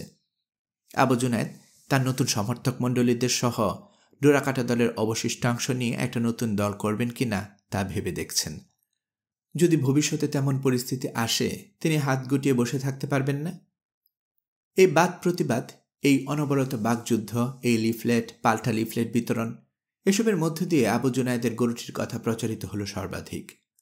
বিশ্ববিদ্যালয়ের একেবারে সাধারণ ছাত্রছাত্রীরা গরু বিষয়ক অনেক খবরাখবর জেনে গেল। শ্রবণ সুখকর নয় এমন সব মুখরোচক গুজব তৈরি হতে থাকল। ছাত্রদের মধ্যে উপাচার্যের পক্ষে বিপক্ষে জনমত তৈরি হতে থাকল। বিশ্ববিদ্যালয় এলাকা উপাচার্যের গাভী একটা চমৎকার শ্লেষাত্মক শব্দ বন্ধ হিসেবে পরিচিতি পেয়ে গেল। যখন কোনো ছাত্র কোনো ছাত্রকে ইয়ার্কি করে, তখন বলে বসে, তুই তো বেটা উপাচার্যের গাভী। শ্লেষ প্রকাশে, অবজ্ঞা প্রকাশে, নির্মল রসিকতায় উপাচার্যের গাভী শব্দবন্ধের ব্যাপক ব্যবহার চালু হয়ে গেল। উপাচার্যের গাভী শব্দবন্ধ অল্প কিছুদিনের মধ্যেই তরুণ ছাত্রছাত্রীদের নানা রকম ভাব প্রকাশের মাধ্যম হয়ে দাঁড়াল। উপাচার্যের গাভী শব্দবন্ধের অপব্যবহারকে কেন্দ্র করে দুদল ছাত্রের মধ্যে একটা জবরদস্তি মারামারি হয়ে গেল। সময়মতো পুলিশ এসে না পড়লে খুনোখুনি হয়ে যেত। ঘটনাটি ঘটেছিল এভাবে। একজন সুন্দরী ছাত্রী তার পুরুষ বন্ধুকে নিয়ে কৃষ্ণচূড়া গাছের তলায় হাত ধরাধরি করে নিরিবিলি আলাপ করছিল। আরেকজন ফাজিলের মতো ছাত্র এই মধুর দৃশ্য দেখে স্বতঃস্ফূর্তভাবে চিৎকার করে উঠল, লে হালুয়া, উপাচার্যের গাভী। মন্তব্যটি সুন্দরী মেয়েটির কানে গিয়েছিল। মেয়েটি একেবারে ধনুকের টান টান ছিলার মতো সোজা হয়ে দাঁড়িয়ে ছেলেটিকে প্রশ্ন করে বসল, কি বললে তুমি? ছেলেটি প্রথমে ভেবাচাকা খেয়ে গিয়েছিল। এতটুকু সে আশা করেনি। মুখ রক্ষার জন্য বলল, যা বলবার তা তো বলেই ফেলেছি, তুমি চাচ্ছ কেন? বাদানুবাদের এই পর্যায়ে তার পুরুষ বন্ধুটি তেড়ে এসে তার মুখে খুব জোরে একটা চর বসিয়ে দিল। ছেলেটিও পাল্টা ঘুষি দিতে গেল, কিন্তু সে ছিল গায়ে গতরে একেবারে দুর্বল। মেয়েটির বন্ধুটি তাকে কিল ঘুষি দিতে দিতে একেবারে রক্তাক্ত করে ছাড়ল। ছেলেটির ৩-৪ জন বন্ধুবান্ধব ক্যাফেটেরিয়ার পাশে দাঁড়িয়ে গল্প করছিল। তার করুণ অবস্থা দেখতে পেয়ে ওপক্ষের ছেলেটাকে আক্রমণ করে বসল। তারও বন্ধুবান্ধব ছিল, তারা বন্ধুকে রক্ষা করতে ছুটে এলো। ব্যাস, দুদলে একটা খণ্ড যুদ্ধ আরম্ভ হয়ে গেল। ১৫-২০ মিনিটের মধ্যে মারামারিটা একটা রাজনৈতিক আকার পেয়ে গেল। দুজন ছাত্রই দুটি প্রধান রাজনৈতিক সংগঠনের হুমড়া চোমড়া। ছাত্রাবাসে খবর রটে গেল। দলে দলে দুই দলের সৈন্যরা শহীদ হওয়ার আবেগ নিয়ে একদল অন্য দলের উপর বিদ্রোহের ইট বৃষ্টি করতে লাগল। কাটা রাইফেল এলো, রিভলভার এলো, রামদা এলো। চীনা কোরালের ফলায় সূর্যের আলো ঝকমক জ্বলে উঠল। একদিন মাঘ শেষে খুব বৃষ্টি হয়েছিল। গোয়ালঘরের আড্ডায় কোনো লোক আসেনি। আসবে কেমন করে? মাঘের শীতের চাইতে মেঘের বৃষ্টি অনেক বেশি। আবু জুনায়েদ একা একা বসে গরুটার পেটের কাছে হাত দিয়ে গর্ভস্থ শিশুটির নড়াচড়া অনুভব করা যায় কিনা পরখ করে দেখছিলেন। এমন সময় তিনি কাকের আওয়াজের মতো একটা কর্কশ গলা খাকারি শুনতে পেলেন। আবু জুনায়েদ তাকিয়ে দেখেন উত্তর দিকের শেডে একটা বেটেমোটা মানুষ দাঁড়িয়ে আছে। তার শরীর ওভারকোটে ঢাকা, গলায় মাফলার পেঁচানো। চট করে আবু জুনায়েদের মনে পড়ে গেল, এই শহরে সুযোগ পেলে ওভারকোট পরে বেড়ায় এমন মানুষ একজন আছেন। তিনি হলেন শহীদ হোসেন শেরওয়ানি। শেরওয়ানি সাহেব বিশ্ববিদ্যালয়ের সিনেটের সদস্য। সাম্প্রতিককালে বিরোধী দলের রাজনীতির সঙ্গে তার খুব একটা ঘনিষ্ঠ সম্পর্ক। সিনেটের অধিবেশনের সময় একাধিকবার আবু জুনায়েদকে একরকম উলঙ্গ করে ছেড়ে দিয়েছেন। আবু জুনায়েদ শহীদ হোসেন শেরওয়ানিকে কিছু বলার আগে নিজের মনকে জিজ্ঞেস করলেন, শেরওয়ানি সাহেব মাঘ মাসের এই প্রচণ্ড শীত বৃষ্টিকে উপেক্ষা করে কোন প্রয়োজনে তার গোয়ালঘরে আসবেন? আবু জুনায়েদ উত্তরে সেরে এসে শেরওয়ানি সাহেবের মুখমণ্ডল ভালো করে তাকিয়ে দেখলেন। তার মুখে রসুনের শেকড়ের মতো না কামানো পাকা দাড়ি দেখতে পেলেন। শেরওয়ানি সাহেবই প্রথম কথা বললেন, জুনায়েদ ভাই। আবু জুনায়েদের বিস্ময়বোধ মাত্রা ছাড়িয়ে যাচ্ছিল। শিরানি সাহেবকে জীবনে এই প্রথম জুনায়েদ ভাই ডাকতে শুনলেন। তার মতলবটা কি তিনি আজ করতে চেষ্টা করছিলেন। যাই হোক, শিরানি সাহেব বলে গেলেন, জুনায়েদ ভাই, লোকমুখে শুনেছি আপনি একটা গাভী সংগ্রহ করেছেন এবং মিনি চিড়িয়াখানা গড়ে তুলেছেন। পরিবেশ চর্চাও নাকি মনোযোগ দিতে আরম্ভ করেছেন। শুনে ভীষণ ভালো লাগলো। ভালো জিনিস কারো পছন্দ হয় কি? আমার আগ্রহ এত প্রবল হলো, এই শীত বৃষ্টির মধ্যে দেখতে ছুটে এলাম। কই দেখান আপনি আপনার গাভী এবং অন্যান্য জীবজন্তু। আবু জুনায়েদ প্রথমে উত্তরে সেরে পাখির খাঁচাগুলো দেখালেন। আপনা থেকে শিরওয়ানির মুখ থেকে বেরিয়ে এলো, বাহ, চমৎকার! অনেক জাতের পাখি আপনি সংগ্রহ করেছেন। জুনায়েদ ভাই, you are a miracle man. Shirwani সাহেব একটু উঁচু হয়ে আবু জুনায়েদের কাঁধে হাত দিয়ে বললেন, এবার আপনার গাভীটি দেখব।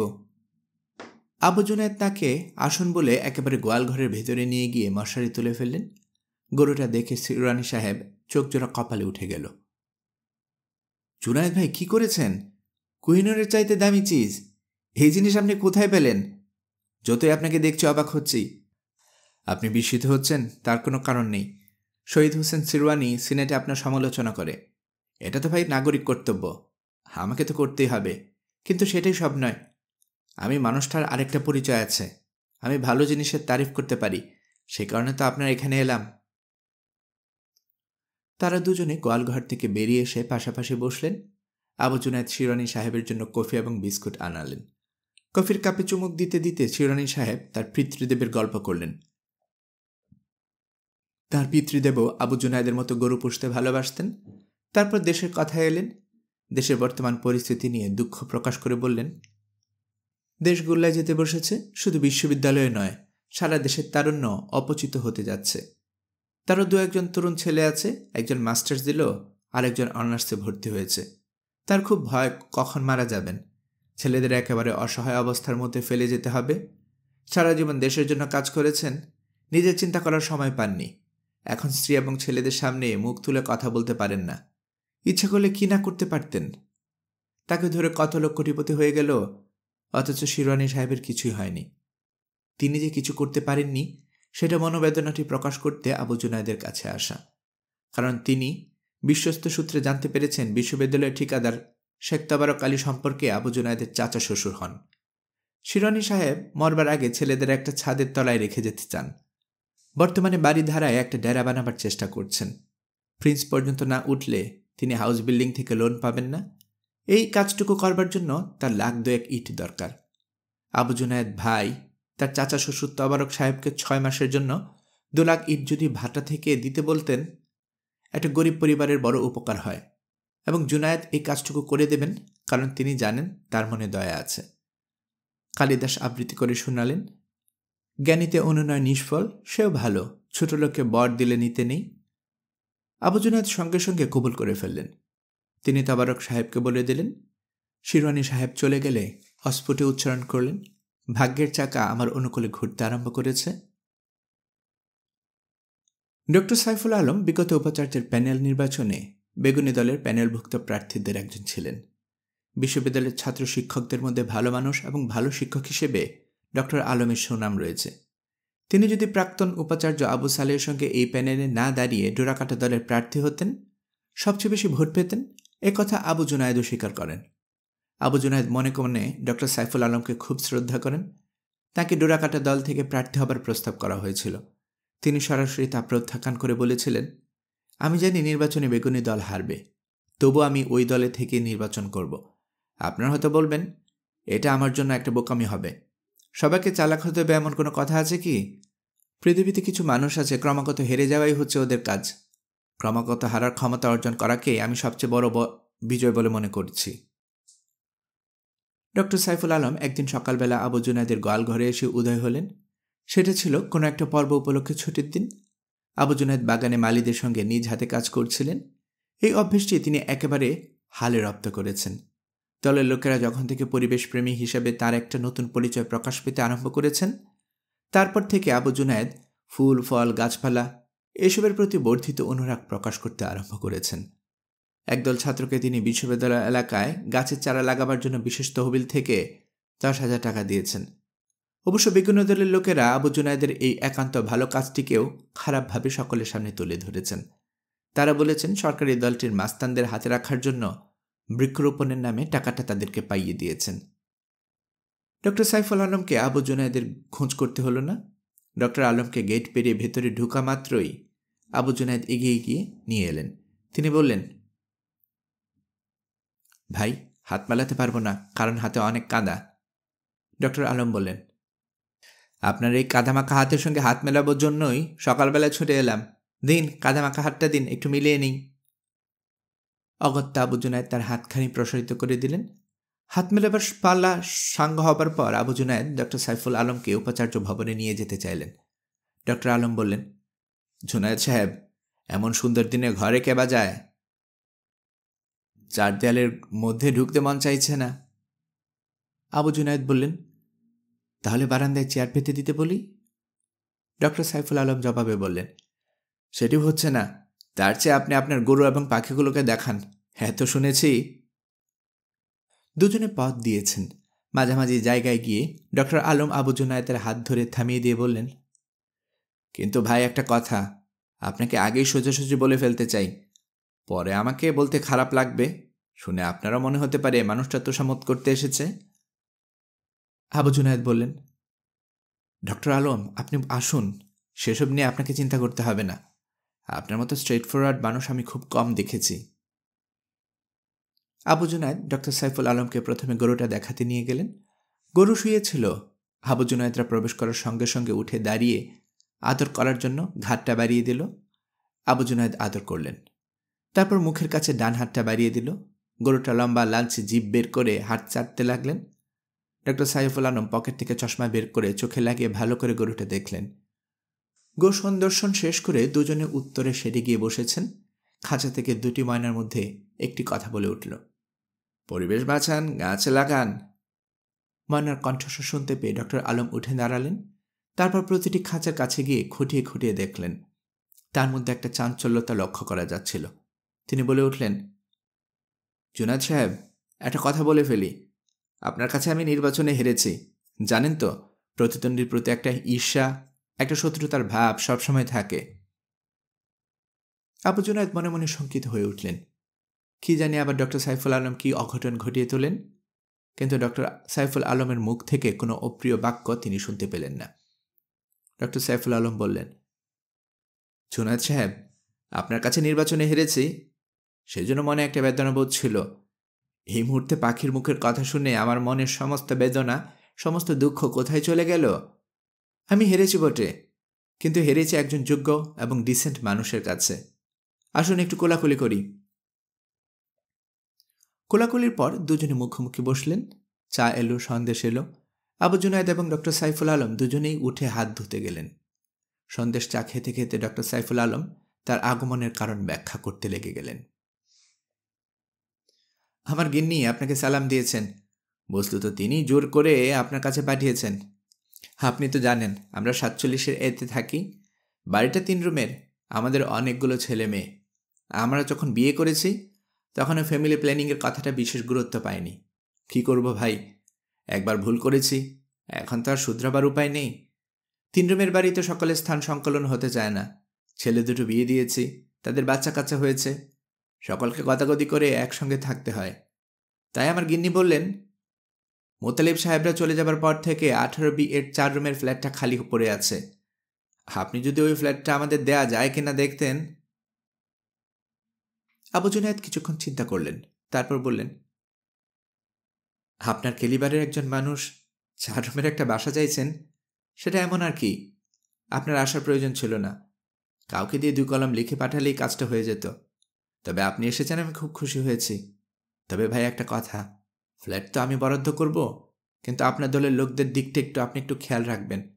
ওনারা সবসময় আমার ভালো কাজের খারাপ মানে করেন। ডক্টর সাইফুল আলমকে একটু অপ্রস্তুত দেখা গেল। তিনি বললেন, হ্যাঁ ভাই, সে কথাটা তো ভাবতে হবে। আমি তো একটা দল করি, আর মোটামুটি প্রিন্সিপাল একটা মেনে চলছি। আবু জুনায়েদ চায়ের কাপ শেষে চুমুক দিয়ে গা ঝাড়া দিয়ে উঠে দাঁড়িয়ে দৃঢ় কণ্ঠে বললেন, হ্যাঁ ভাই, 4 রুমের ফ্ল্যাট আপনার নামে অ্যালটমেন্ট দেওয়া হবে। আগামী মাসে পজিশন নিতে পারবেন। আরও কিছুক্ষণ গল্পগুজব করে ডক্টর সাইফুল যাওয়ার জন্য উঠে দাঁড়ালেন। উত্তরের শেড থেকে বের হওয়ার আগেই বললেন, ভাই, এই মুহূর্তে স্থির করলাম আমিও একটা ময়না পুষব। পাখিটিকে একটা কথাই শিখাবো, ডিসেন্ট শত্রুর কাছে হারাও ভালো। ডক্টর সাইফুল আলম চলে যাবার পর আবু জুনায়েদ কিছুক্ষণ চেয়ারে অচল হয়ে বসে রইলেন এবং বিড়বিড় করে বলতে থাকলেন, আমার ভাগ্যের চাকা ঘুরতে আরম্ভ করেছে, আসবে, আরও অনেকে আসবে, অনেককে আসতে হবে। তারপর তিনি গোয়াল ঘরে গরুকে ঘাস খাওয়াতে চলে গেলেন। বিরোধী দলীয় ছাত্রনেতা মাজহারুল করিম জুয়েল যেদিন আবু জুনায়েদের সঙ্গে গোয়ালঘরে দেখা করতে এলো, তার মনের ভেতর কে যেন বলে দিল, এই গোয়ালঘর থেকে তোমার নতুন কেরিয়ার তৈরি হতে যাচ্ছে আবু জুনায়েদ। অনেকদিন পর্যন্ত তোমার সৌভাগ্য রাশি আলো দিতে থাকবে। সেই সময় বিশ্ববিদ্যালয়ে দুদলের মারামারির কারণে অনির্দিষ্টকালের জন্য বন্ধ হয়ে গিয়েছিল। বিশ্ববিদ্যালয় যখন একেবারে বন্ধ হয়ে যায়, ক্যাম্পাসে কোনো ছাত্রছাত্রী থাকে না, এ ধরনের পরিস্থিতিতে এক্সিবিস্ট ছাত্রনেতারা বিপদে পড়ে যায়। এ ধরনের সময়কে তাদের জন্য অকালো বলা হয়। তাদের অনেকেই কষ্টে সৃষ্টে দিন কাটাতে হয়। তখন কোনো কোনো সময় দুবেলা খাবারও জুটতে চায় না। অ্যাক্টিভিস্ট ছাত্রনেতার সঙ্গে দলবল সাঙ্গাপাঙ্গ না থাকলে শক্তি বা কোথায়, আর দাপটি বা আসবে কোত্থেকে? আর অ্যাক্টিভিস্ট ছাত্রনেতার পেছনে জনশক্তি যদি না থাকে, তার মূল্য কি? একা একা দোকানে গিয়ে চাঁদা তোলার কথা তো দূরে থাকুক, ভিক্ষেও করা যায় না। বিশ্ববিদ্যালয় একেবারে বন্ধ থাকলে অ্যাক্টিভিস্ট ছাত্রনেতারা এরকম অথৈ পানিতে পড়ে যায়। ঢাকায় যাদের বাড়িঘর আছে তাদের কথা আলাদা, যারা মফস্বল থেকে এসেছে, যাদের বাড়ি একেবারে গ্রামে, তাদের অবস্থা দাঁড়ায় হরিণবিহীন বনভূমিতে বন্দী ব্যাঘ্র মহারাজের মতো। উপস্থিত মুহূর্তে মাজহারুল করিম জুয়েলের অবস্থা একেবারে শোচনীয়। সে না পারছে গ্রামে ফিরে যেতে, না পারছে প্রকাশ্যে চলাফেরা করতে। ছিনতাই, রাহাজানি এবং খুনের অভিযোগে তার বিরুদ্ধে 3টি মামলা রয়েছে। অবশ্য খুনের মামলায় তাকে ষড়যন্ত্রমূলকভাবে আসামি করা হয়েছে। জুয়েল যদি গ্রামে চলে যায়, চিল যেভাবে ছু মেরে মুরগির বাচ্চা নিয়ে যাবে, সেভাবে তাকেও পুলিশ উঠিয়ে নেবে। শহরে প্রকাশ্যে ঘুরে বেড়ানোর উপায় নেই। জুয়েল দলের জন্য এতগুলো ঝুঁকি নিয়েছে, অতগুলো মামলার আসামি হয়েছে। আজকে যখন সে বিপদে পড়েছে, দল তাকে গ্রহণ করতে চাইছে না, বের করে দেওয়ার চক্রান্ত করছে। এখন মাজহারুল করিম জুয়েলের সামনে 2টি পথই খোলা আছে। প্রথমটি হলো সরকারি ছাত্র দলটিতে যোগ দেয়া। সরকারি দলে যোগ দিতে তার কোনো আপত্তি নেই। প্রধানমন্ত্রী যে নতুন কর্মসূচি ঘোষণা করেছেন, সেগুলো তার ভীষণ পছন্দ। কিন্তু 2টি অসুবিধে। প্রথমটা হলো পুলিশ কেসগুলো উঠিয়ে নিতে হবে। দ্বিতীয়টি হলো সরকারি দলের অ্যাক্টিভিস্ট নেতা হান্নান মোল্লার সঙ্গে তার সম্পর্ক ভালো নয়। হান্নান মোল্লা যদি বাধা দেয়, তাহলে একটু বেকায়দায় পড়ে যাবে। তবে সে গভীর রাতে হান্নান মোল্লার বাড়িতে যেয়ে কথাবার্তা বলে একটা ফয়সালা করে ফেলার আশা রাখে। যে দলেরই হোক না কেন, অ্যাক্টিভিস্ট ছাত্র নেতাদের একটা সাধারণ ধর্ম হলো, একজন নেতা যদি আরেকজনের অ্যাক্টিভিস্ট নেতার কাছে আত্মসমর্পণ করে বসে, প্রাপ্য মর্যাদা দিতে কখনো কুণ্ঠিত হয় না। তার দৃঢ় বিশ্বাস সে সবগুলো বিপদ থেকে উদ্ধার পেয়ে যাবে। সরকারি দলের যুবনেতা বাটলু ভাইয়ের সঙ্গে তার ফাইনাল কথা হয়েছে। সবকিছুই সে সাইজ মতো সেটেল করে এনেছে। উপস্থিত মুহূর্তে তার কিছু নগদ টাকার প্রয়োজন, সেজন্য উপাচার্য স্যারের কাছে আসা। তিনি যদি টাকাটা ম্যানেজ করে দেন। আবু জুনায়েদ জিজ্ঞেস করলেন, কত টাকা হলে তোমার চলবে? জুয়েল বলল, বেশি নয় স্যার, মাত্র 15,000। শুনে আবু জুনায়েদের বোবা হয়ে যাবার উপক্রম। অত টাকা আমি কোথায় পাবো? মাইনে কত পাই জানো? জুয়েল বলল, স্যার, আপনাকে এত টাকা দিতে হবে না। আমার একটা লোক আছে, সে বিশ্ববিদ্যালয়ের ক্যাফেটেরিয়ার ক্যাটারার হিসেবে নিয়োগপত্র পাওয়ার আবেদন করেছে, আর্নেস্ট মানি জমা দিয়েছে। উপাচার্য স্যার যদি অনুগ্রহ করে ক্যাটারিংয়ের সুযোগটা তার বন্ধু রহমতুল্লাহকে দিয়ে দেন, তার কাছ থেকে সে 15,000 টাকা ক্যাশ আদায় করে নেবে। জুয়েল আরও বলল, কাজটা ঠিক হচ্ছে না সেও জানে, তবু উপাচার্য সাহেবের কাছ থেকে একটি কারণে তার প্রার্থনাটি জানাতে এসেছে। কারণ উপাচার্য স্যার খুব নরম দিলের মানুষ। গরু, ছাগল, পশু পাখিগুলো সব কিছুই তার দয়া পেয়ে থাকে। সে তুলনায় জুয়েল তো মানুষের বাচ্চা। অল্প কদিন আগেও বিরোধী ছাত্র সংগঠনের এক্সট্রিমিস্ট নেতা হিসেবে তার একটা সম্মানজনক অবস্থা ছিল। উপাচার্য স্যার যদি তাকে এই বিপদ থেকে উদ্ধার করে দেন, সুদূর ভবিষ্যতে সে উপাচার্য স্যারের চাকর হবার আশা পোষণ করে। মাজহারুল জুয়েলের কথাবার্তা শুনে আবু জুনায়েদ একটা উন্মাননা হয়ে পড়েছিল। একটা তন্ময়া বোধ তাকে আচ্ছন্ন করেছিল। তিনি তন্ময়তা ভেঙে জেগে উঠলেন। বললেন, একটি শর্তে তোমাকে সাহায্য করতে রাজি হব, বলো শর্তটি মানবে? স্যার, আপনি যা বলবেন তাতে আমি রাজি। তোমাকে ভালো হয়ে যেতে হবে, কথা দিতে হবে গন্ডামি সন্ডামি এসব আর করবে না। স্যার, আমি এখন ভালো হয়ে গেছি, কথা দিচ্ছি কোনো বদ কাজ আমি করব না, বরঞ্চ যদি কাউকে অন্যায় কাজ করতে দেখি গুলি করে মাথার খুলে উড়িয়ে দেব। জুয়েল ঝুঁকে পড়ে আবু জুনায়েদের পদধূলি নিয়ে মুখে এবং কপালে মাখল। মাজহারুল করিম জুয়েল চলে যাবার পর আবু জুনায়েদের ধারণা হতে থাকল তিনি বিশেষ ধরনের কামালিয়াতের হাসিল করে ফেলেছেন, যা ভাবেন তাই ঘটে যাবে, তার অগ্রযাত্রা ঠেকার সাধ্যকে। নুরুন্নাহার বানু ভীষণ একটা অবস্থার মধ্যে পড়ে গেছেন। বিয়ে হবার পর থেকে তার মনে একটা আত্মবিশ্বাস জন্মে গিয়েছিল যে আবু জুনায়েদকে ডাইনে বললে ডাইনে, বামে বললে বামে, সামনে পেছনে যেদিকেই ইচ্ছে চালিয়ে নেয়ার ক্ষমতা তিনি রাখেন। তিনি মনে করতেন আবু জুনায়েদ হলেন একটা লক্ষর চক্ষর গাড়ি, আর এমন একটা গাড়ি যে পথে চলতে গেলে মাঝে মধ্যে থমকে দাঁড়ায়। দুর্ঘটনার ভয়ে মেন রাস্তা ছেড়ে অলিগলিতে ঘোরাঘুরি করতে পছন্দ করে। আবু জুনায়েদকে ভাঙ্গাচোরা গাড়ির সঙ্গে তুলনা করতেন আর নিজেকে মনে করতেন রদ্দি জগদ্দলের প্লাটিনামে মোড়া চকচকে স্টিয়ারিং হুইল। নুরুন্নাহার বানুর আব্বা টাকা পয়সা দিয়েছিলেন বলেই আবু জুনায়েদ বিশ্ববিদ্যালয়ে পড়াশোনা করতে পেরেছেন। পেছনে তার বাবা না থাকলে আবু জুনায়েদ বিশ্ববিদ্যালয়ের শিক্ষক হওয়া দূরে থাকুক, ছাত্র হওয়ার সুযোগ পর্যন্ত জুটত না। নুরুন্নাহার বানুর মতো ভাগ্যবতী মহিলাকে বিয়ে করেছিলেন বলেই আবু জুনায়েদ অত সহজে বাঘা বাঘা মানুষদের পাশ কাটিয়ে উপাচার্যের চাকরিটা পেয়ে গেছেন। আবু জুনায়েদ আজকে যা হয়েছেন তার সামান্য অংশ নুরুন্নাহার বানুর বাবার তৈরি, আর বাদ বাকি সবটা নিজের হাতে তিনি ঢালাই করেছেন। আবু জুনায়েদের কোনো ভূমিকা, কোনো কৃতিত্ব নেই। নুরুন্নাহার বানু অনুগ্রহ করে পেটে ধারণ করতে রাজি হয়েছিলেন বলেই আবু জুনায়েদের সন্তানের বাবা হতে পেরেছেন। নুরুন্নাহার বানু মনে করেন পেছনে তিনি না থাকলে আবু জুনায়েদকে লাফাঙ্গারের মতো ঘুরে বেড়াতে হতো। বিয়ে হওয়ায় ২৬ বছর পর্যন্ত নুরুন্নাহার বানু বেঁধে দেওয়া ছকের মধ্যে দিয়ে আবু জুনায়েদের সংসারে যাত্রা চলছিল। সবকিছু বাধা ধরা, কোনো অনিয়ম দুর্ঘটনার বালাই নেই। মাঝে মাঝে ঝগড়াঝাটি, অল্প স্বল্প যে মনোমালিন্য হতো তা নয়, কিন্তু সেগুলো নুরুন্নাহার বানুর পরিকল্পনার ভেতরের জিনিস। মেয়ে মানুষ এবং পুরুষ মানুষের একসঙ্গে দীর্ঘকাল বাস করতে হলে অল্প বিস্তর ঝগড়াঝাটি, মান অভিমান থাকা খুবই প্রয়োজন, নইলে জীবন আলোনি এবং বিস্বাদ হয়ে যায়। ঝগড়াঝাটির সময় বিশেষে সংসারের রথের চাকায় ওয়েল্ডিংয়ের কাজ করে। সুতরাং নুরুন্নাহার বানু যখন ফাটাফাটি ঝগড়া করতেন সেটাও তার একটা হিসেবের ব্যাপার ছিল। সংসারের সমস্ত কিছু আপন হাতের মুঠোর ভেতর চেপে রাখতেন। এক চুল এদিক ওদিক হবার জো ছিল না। শুধু স্বামী নয়, মেয়ে থেকে চাকর বাকর পর্যন্ত সবাই তার অনুগত ছিল। কাজের বেটি এক চুল এদিক ওদিক করলে ঝাঁটা দিয়ে পিটিয়ে বাড়ি থেকে বের করে দিতেন। নিজের মেয়েকে পাড়ায় কোনো ছেলের সঙ্গে হাসাহাসি করতে দেখলে পিটিয়ে আধমারা করে ফেলতেন। গতিক ধাঁচের তৈরি এই প্রাসাদোপম স্বপ্নপুরীতে প্রবেশ করে নুরুন্নাহার বানুর মনে হয়েছিল তিনি মহারানীর কপাল নিয়ে জন্মগ্রহণ করেছেন। কিন্তু অতি অল্প সময়ের মধ্যেই তার ঠিকই ভুল হতে লাগল।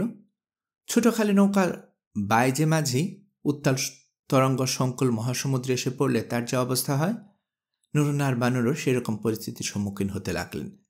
কাজের লোকদের নির্দেশ দিতে গিয়ে তার কর্তৃত্বের পরিধি কতদূর সংকুচিত টের পেলেন। মালিকের সামনে তরকারির বাগান করার হুকুম দিলেন। মালি তার মুখের উপর বলেছে এ বাড়িতে সেটা চলতে পারে না। বেয়ারাকে দুপুরবেলা বাজারে যেয়ে কিছু টক দই নিয়ে আসতে বলেছিলেন। বেয়ারা ঘড়ি দেখে বলেছিলেন, বেগম সাহেবা, আমার পরে যে আসবে তাকে বলবেন আমার ডিউটি শেষ, এখন আমি বাসায় যাব। এরকম ছোট ছোট ঘটনার মধ্য দিয়ে টের পাচ্ছিলেন এ বাড়িতে কেউ তাকে বিশেষ মান্য করার প্রয়োজন বোধ করে না। তার চোখের সামনে আবু জুনায়েদ কীরকম বদলে গেল। আবু জুনায়েদের গেঞ্জি এবং জাঙ্গিয়া থেকে এত দুর্গন্ধ বের হতো যে নুরুন্নাহার বানুর বমি এসে যেত। তবু সেগুলো পাল্টাতেন না তিনি। এখন আবু জুনায়েদ বাড়িতে অর্ধেক সময় 3 পিস স্যুট পরে বসে থাকেন। চেপে কথা বলবেন কি করে? মানুষটাকেই তো অচেনা অচেনা লাগে। আগে ক্লাস থেকে ফিরতে 5 মিনিট দেরি করলে নুরুন্নাহার বানুর কাছে 10 মিনিট কৈফিয়ত দিতে হতো। এখন পুরো একবেলা, এমনকি কখনো একদিন এক রাত বাড়িতে না এলেও নুরুন্নাহার বানুর কাছে কথা বলাটাও প্রয়োজন বোধ করেন না। এখন আবু জুনায়েদের ব্যক্তিগত সহকারী, একান্ত সচিব, চাপরাশি, কত কি হয়েছে। বেলে টিপ দিলেই উর্দি পড়ার লোক ছুটে আসে। আবু জুনায়েদের নুরুন্নাহার বানুকে কিসের প্রয়োজন? মেয়েটাও কি নুরুন্নাহার বানুর আছে? নুরুন্নাহার বানু নিজের চোখে দেখেছেন একটা আলগা বেটাকে, ঘরে বিয়ে করা বউ আছে, ছেলে মেয়ে আছে, তাকে আপন বুকে হাত দিতে দিয়েছে। নুরুন্নাহার বানু যখন শাসন করতে গেছেন, আপন পেটের মেয়ে চোখ রাঙিয়ে বললে, কি খবরদার, গায়ে হাত দিতে আসবে না। আবেদ ভাইকে ভালো লাগে তাই মজা করছিলাম, তুমি চিৎকার করলে আমি আবেদ ভাইয়ের কাছে চলে যাব। আবেদ ভাই বর্তমানে বউকে নিয়ে সুখী নয়, আমিও যদি সুখী না হই সেটা আমার ব্যাপার, তুমি হইচই করার কে? নুরুন্নাহার বানু কি বিনা প্রতিবাদে আবু জুনায়েদের এই জঘন্য অন্যায় মেনে নিতে পারেন? আজকে যদি তার আব্বা বেঁচে থাকতেন, একটা গাই গরুর কাছে তার মেয়েকে এমন ছোট করা কি সহ্য করতে পারতেন? তিনি আপন হাতে রামদায়ের একটা মাত্র কোপ দিয়ে ছোট লোকের বাচ্চার মাথা ফাঁক করে ফেলতেন এবং গাই গরুটি জবাই করে জিয়াফত খাওয়াতেন। নুরুন্নাহার বানু তেমন ঝালওয়ালা বাপের বেটি। আবু জুনায়েদের গরু পিড়িতের শেষ দেখে তিনি ছাড়বেন। গরুটিকে তিনি আপন হাতে বিষ দিয়ে হত্যা করবেন, তাহলেই তার শরীরের ঝাল মেটে। ইতিমধ্যে তিনি বিষ সংগ্রহ করে ফেলেছেন, সেজন্য তাকে একটু কষ্ট করতে হয়েছে। পুরনো একটা শাড়িও বুড়ি মাগিটি তার কাছ থেকে আদায় করে নিয়েছে। গরুটি ভালোভাবে মারা যাবে। সেই মারা যাওয়ার কাজটি নিরাপদে হয়ে গেলে নুরুন্নাহার বানুকে তার সাহেবকে মানে আবু জুনায়েদকে বলে সমীরনের স্বামীর একটা চাকরি ঠিক করে দিতে হবে। এত কিছু করার পরেই মাগি গ্রামে গিয়ে চামারের কাছ থেকে গরুর বিষ এনে দিয়েছে। শুক্রবার দিন মিয়া মোহাম্মদ আবু জুনায়েদকে নরসিংদী যেতে হলো। আবু জুনায়েদের ইচ্ছে ছিল না। আজ পশু হাসপাতাল থেকে গরুটাকে দেখার জন্য ডাক্তার আসার কথা ছিল। গর্ভাবস্থা এখন 6 মাস চলছে। শরীর ভারী হয়ে উঠেছে। তরুণীর চঞ্চলতা অনেকখানি থিতি এসেছে। ডাক্তার কি বলেন আবু জুনায়েদের শোনার ইচ্ছে ছিল। শিক্ষা সচিব যাচ্ছেন, শিক্ষামন্ত্রী যাচ্ছেন, আবু জুনায়েদ না বলবেন কেমন করে? সরকারের অধীনে চাকরি আবু জুনায়েদের। আজ সপ্তাহব্যাপী উৎসবের সূচনা। একেবারে শেষ দিনে প্রধানমন্ত্রী যাবেন।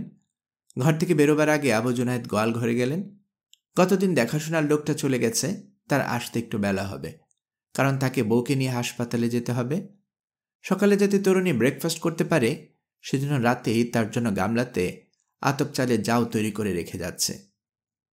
কেউ জাউটাকে তরুণীর সামনে ঠেলে দিলেই চলবে। তরুণী জাউ শেষ করার আগেই সে বউকে বাসায় রেখে চলে আসবে। আবু জুনায়েদ বাড়ি থেকে বের হবার পর নুরুন্নাহার বানু হঠাৎ কেমন জানি ইচ্ছে হলো তিনি নিচে গিয়ে একটু হেঁটে আসবেন। আবু জুনায়েদ বাইরে টাইরে কোথাও গেলে তিনি কম্পাউন্ড পরিক্রমার কাজটা বেশ ভালোভাবেই করেন।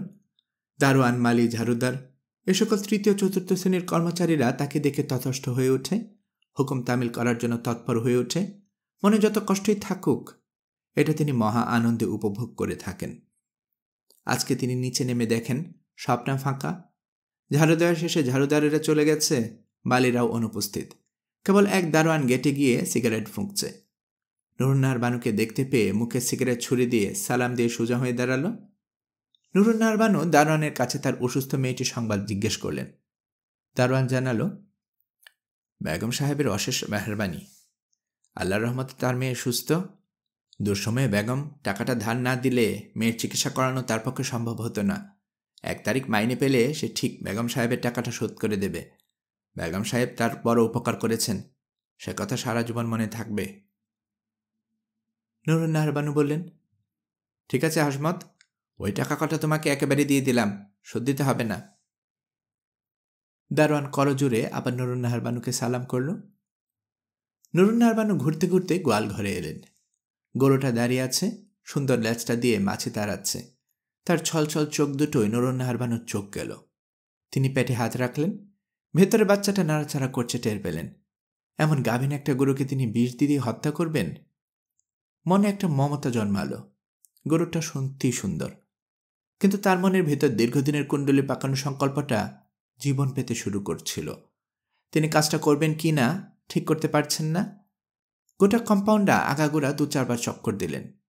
তার একে একে মনে পড়তে লাগলো গরুটা আসার পর থেকে কিভাবে তার উপর দুর্যোগ নেমে এসেছে। স্বামী পর হয়ে গেছে, মেয়ে খানকে হবার উপক্রম, তার নিজের জীবন থেকে শান্তি সুখ কিভাবে বিদায় নিয়েছে। গরুটা যদি বেঁচে থাকে, নুরুন্নাহার বানু আর কোনো আশা নেই। নুরুন্নাহার কি স্বামী সংসার নিয়ে বেঁচে থাকতে চান? তাহলে গরুটি কোনো মতেই বেঁচে থাকতে পারে না। তার মন কঠিন হয়ে উঠল। যা করবার তাকে তাড়াতাড়ি করে ফেলতে হবে। মনের এই দৃঢ়তা কতক্ষণ রাখতে পারবেন তিনি জানেন না। নুরুন্নাহার বানু নিজের কাছে নিজে পরাজিত হতে চান না। তার চলার বেগ অত্যন্ত দ্রুত হয়ে গেল। হৃৎপিণ্ডের ধুকধুক শব্দ তিনি শুনতে পাচ্ছিলেন। তাড়াতাড়ি দোতলায় উঠে প্লাস্টিকের কৌটার ভেতর থেকে পলিথিনে ঢাকা পুড়িয়ায় নিয়ে নেমে এলেন এবং গরুগুলো জাওয়ের গামলার মধ্যে স্পর্শ বাঁচিয়ে ছড়িয়ে দিলেন। আপন হাতে একটা গাছের ডাল ভেঙে গুলতে লাগলেন। তারপর উপরে উঠে পরনের শাড়ির বদলে ড্রাইভারকে ডেকে গাড়িতে চড়ে মীর হাজারিবাগে বোনের বাড়িতে চলে গেলেন।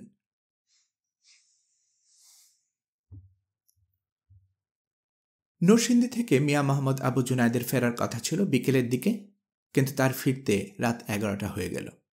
পথে এক জায়গায় একটা প্রাইভেট কার একজন কলেজ ছাত্রকে চাপা দিয়ে চলে গেছে এবং ছেলেটি সঙ্গে সঙ্গে মারা গেছে।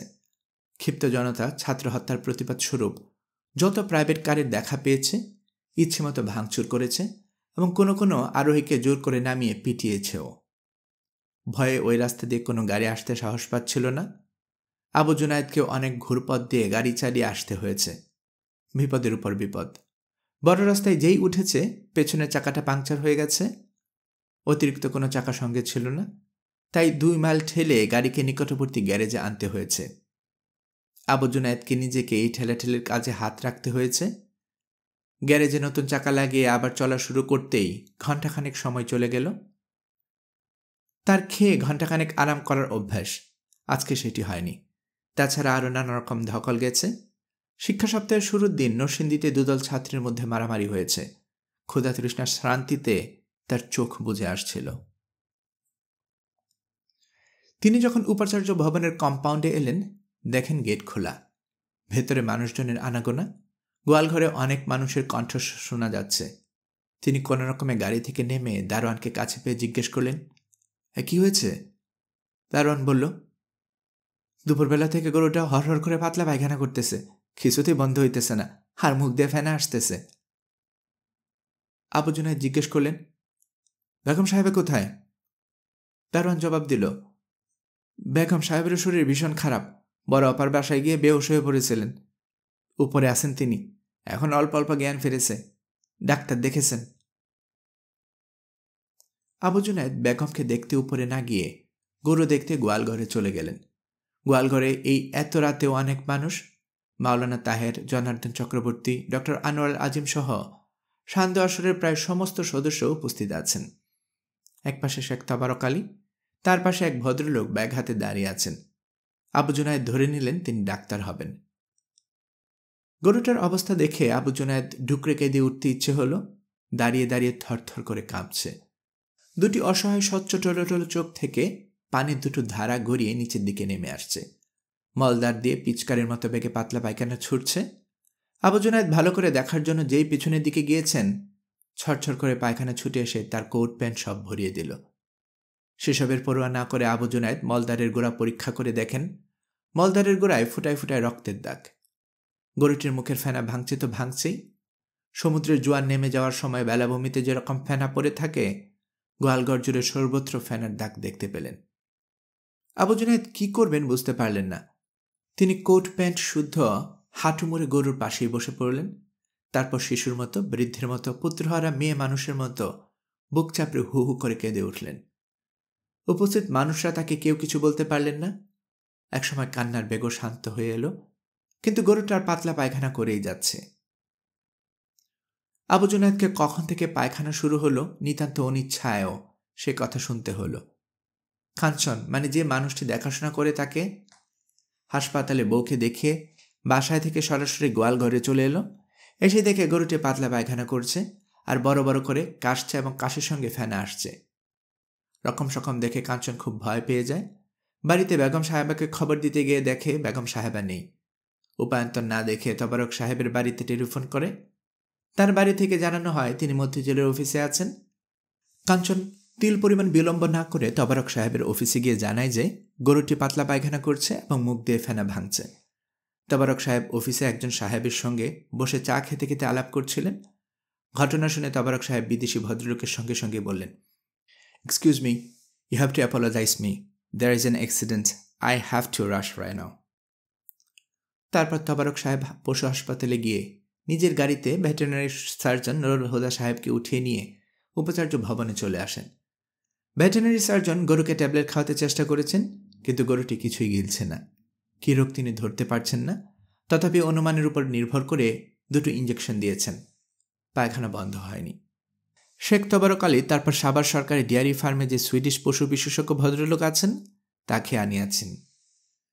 ডক্টর জার্নাট জানালেন ট্রপিক্যাল ক্যাটেল ডিজিজ সম্বন্ধে তার যতদূর বিদ্যা এরকম কোনো রোগের নাম কখনো শোনেননি, সুতরাং তিনি বলতে পারেন না আসল রোগটা কি। আকস্মিক কোনো বিষাক্ত বস্তু খাওয়ার কারণে হয়তো এরকম ঘটনা ঘটতে পারে। স্টমাক এক্স-রে করালে আসল কারণটা জানা যেতে পারে, কিন্তু এদেশে ক্যাটেল এক্স-রে করার কোনো প্ল্যান্ট নেই, সুতরাং তিনি খুবই দুঃখিত, কিছু করতে পারবেন বলে মনে হয় না। আবু জুনায়েদকে ধরে ধরে উপরে উঠিয়ে নেওয়া হলো। তিনি শুনলেন নুরুন নাহার বানুকে এই সবেমাত্র ডাক্তার ঘুম পাড়াতে সক্ষম হয়েছেন। তার শরীর থেকে একরকম জোর করেই কোট প্যান্ট খুলে তাকে বাথরুমে ঢুকিয়ে দেওয়া হলো। তিনি ঘোষণা করলেন কিছু খাবেন না। আবারও জোর করে তাকে দুধ খাওয়ানো হলো। চাপে পড়ে সামান্য ভাতও তিনি খেলেন। সকালে ধরাধরি করে তাকে শোবার ঘরের বাইরে একটা খাটে শুইয়ে দিল, কারণ শোবার ঘরে নুরুন নাহার বানু অচেতন হয়ে পড়ে আছেন এবং তাকে বড় বোন দেখাশোনা করছেন। আবু জুনায়েদ অসুস্থ স্ত্রী এবং গরুর কথা ভুলে পরদিন বেলা 8টা পর্যন্ত ঘুমলেন। মার্চ মাসের 11 তারিখ বেলা 9:15টার সময়ে একটি পশ্চিমা দেশের একজন রাষ্ট্রদূত আবু জুনায়েদের সঙ্গে তার অফিসে এসে দেখা করবেন, এরকম অ্যাপয়েন্টমেন্ট করা হয়েছিল। ভদ্রলোক এদেশে নতুন এসেছেন, মাত্র 2 সপ্তাহ হল রাষ্ট্রপতির কাছে পরিচয়পত্র পেশ করেছেন। এ পর্যায়ে তিনি মহানগরীর সম্ভ্রান্ত ভদ্রলোকদের সঙ্গে সৌজন্য সাক্ষাৎ করেছেন। আবু জুনায়েদ খুশি হয়েছিলেন, বিদেশিদের সঙ্গে তিনি চমৎকার বাকচিত করতে পারেন, অথচ এখানকার নাক উঁচু কালো সাহেবেরা রটিয়েছে আবু জুনায়েদের ইংরেজি ভুল, বাংলা অশুদ্ধ। তার ব্যক্তিগত সহকারী ফোন করে জানালেন রাষ্ট্রদূত সাহেব এসে তার জন্য অপেক্ষা করছেন।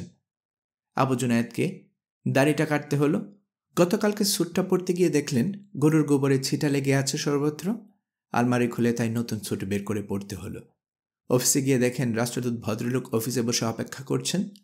আবু জুনায়েদ হাত বাড়িয়ে দিয়ে বললেন, Your Excellency, I am extremely sorry. There is an accident in my house.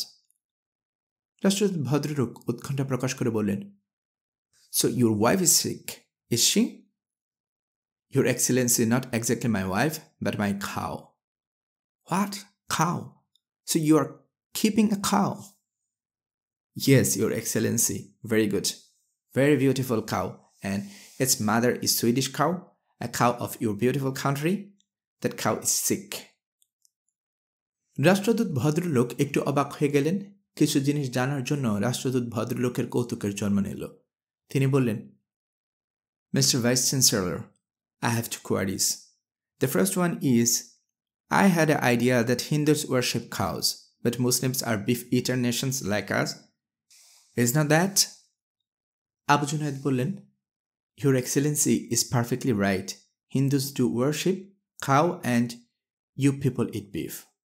But it is also true we love cow very much. রাষ্ট্রদূত ভদ্রলোক হাসি সংবরণ করে বললেন, Now my second query, would it be how do the related cow keeping and university administration? Your Excellency, I have my own individual method to manage both. রাষ্ট্রদূত ভদ্রলোক বললেন, Thank you, Mr. Vice Chancellor. I am very happy and glad to meet you. তারপর একটা বিস্কিটের এক কোণা দাঁতে কেটে নিয়ে চায়ে মুখে দিলেন।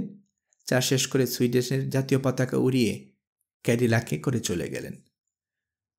সুইডিশ রাষ্ট্রদূতের সঙ্গে সাক্ষাতের পর আজকের দিনের দ্বিতীয় কর্মসূচি বোটানি ডিপার্টমেন্টের প্রফেসর নিয়োগের ইন্টারভিউ। প্রফেসর নিয়োগের বেলায় উপাচার্যকে প্রিসাইড করতে হয়, এটাই নিয়ম। সায়েন্স ফ্যাকাল্টি ডিন, বোটানি ডিপার্টমেন্টের চেয়ারম্যান এবং এক্সটার্নাল হিসেবে চট্টগ্রাম বিশ্ববিদ্যালয়ের বোটানির চেয়ারম্যান 3 জনই উপস্থিত আছেন। 3 জন মাত্র প্রার্থী, প্রত্যেকটা প্রার্থীর ফাইল এবং আবেদনপত্র হাজির করা হয়েছে। আবু জুনায়েদের মুখে একটা থমথমে গাম্ভীর্য। তিনি বেল বাজিয়ে বেয়ারাকে বললেন, প্রথম ক্যান্ডিডেট ডক্টর আদনানকে আসতে বলো। তিনি চেম্বারে প্রবেশ করলে আবু জুনায়েদ চেয়ার দেখে বললেন, please take your seat. Doctor Adnan বসলে কাগজপত্র দেখার পর জিজ্ঞেস করলেন, আপনি ইউএস থেকে ডক্টরেট করেছেন? ডক্টর আদনান জবাব দিলেন, আমি ইউএসের মিশিগান ইউনিভার্সিটি থেকে ডক্টরেট এবং পোস্ট ডক্টরেট করেছি। মিয়া মোহাম্মদ আবু জুনায়েদ একটা অদ্ভুত প্রশ্ন করলেন, আচ্ছা ডক্টর আদনান, আপনি আমাকে বলুন তো, গাভীন গরুর পাতলা পায়খানা করলে কি করতে হয়? উপাচার্য সাহেবের প্রশ্ন শুনে আদনানের হেসে উঠতে ইচ্ছে হলো, কিন্তু সংযম রক্ষা করলেন এবং বললেন, স্যার, কি করতে হবে আমার জানা নেই। আমার বিষয় অ্যানিমেল হাজব্যান্ড্রি নয়, বোটানি। আবু জুনায়েদ হঠাৎ করে উঠে দাঁড়িয়ে বোর্ডের অন্যান্য সদস্যদের বললেন, আপনার ইন্টারভিউটা চালিয়ে নিন, আমি থাকতে পারছি না, আমার গরুটার অসুখ। তারপর তিনি অফিস রুমের বাইরে চলে এলেন। আবু জুনায়েদের গাড়ি অফিস থেকে উপাচার্য ভবনের কম্পাউন্ডে ঢুকলেন। দেখেন অনেক মানুষের ভিড়, ছাত্রছাত্রী, পাড়ার মহিলা, তরুণ শিক্ষকদেরও অনেককে দেখতে পেলেন। আবু জুনায়েদ চিন্তা করলেন, এই অল্প সময়ের মধ্যে গোটা বিশ্ববিদ্যালয়ে তার গরুটি সকলের ভালোবাসার পাত্র হয়ে উঠেছিল। কি আবেগ নিয়ে না সকলে অসহায় পশুটিকে দেখতে আসছে। দলে দলে মানুষ গোয়ালঘরের দিকে যাচ্ছে এবং গোয়ালঘর থেকে আসছে।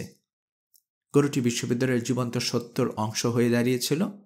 সে কথা আবু জুনায়েদ জানতেন না। তার চোখ ফেটে পানি বেরিয়ে আসছিল। তিনি গাড়ি থেকে নেমে ধীর মন্থর গতিতে গোয়ালঘরের দিকে গেলেন। সকলে তাকে পথ ছেড়ে দিল। তিনি নীরবে গোয়ালঘরের সামনে এসে দাঁড়ালেন। গরুটি কাত হয়ে শুয়ে পড়েছে, তার মুখটা মাটিতে ঠেকিয়ে রেখেছে। ফেনায় গোয়ালের সবটা মেঝে ভেসে যাচ্ছে। সুন্দর চোখ দুটো বোজা, মলদার দ্বারে বিন্দু বিন্দু রক্ত লেগে রয়েছে। কাঞ্চন ছেলেটা গরুর গায়ে হাত দিয়ে বসে আছে, চুপচাপ। তার চোখ পানিতে ভেসে যাচ্ছে। আবু জুনায়েদ কাউকে কিছু না বলে উপরে গিয়ে গায়ের কাপড় চোপড়, পায়ের জুতো কিছুই না খুলে বিছানায় নিজেকে ঢেলে দিলেন। গরুটার দিকে আঙ্গুল দেখিয়ে বলছেন, কি জামাই মিয়া, আপনাকে কি আমি সঠিক পথ দেখাইনি? স্বপ্নটা দেখে তিনি জেগে গিয়েছিলেন। এরকম স্বপ্ন কেন দেখলেন? তার অর্থ কি হতে পারে? আরও কত বিপদ তার জন্য অপেক্ষা করে আছে কে জানে। এই সময় তার ব্যক্তিগত সহকারী হন্তদন্ত হয়ে ঘরে ঢুকে চাপা সুরে বললেন, স্যার, এডুকেশন মিনিস্টার অনেকক্ষণ পর্যন্ত লাইনে আপনার জন্য অপেক্ষা করছেন।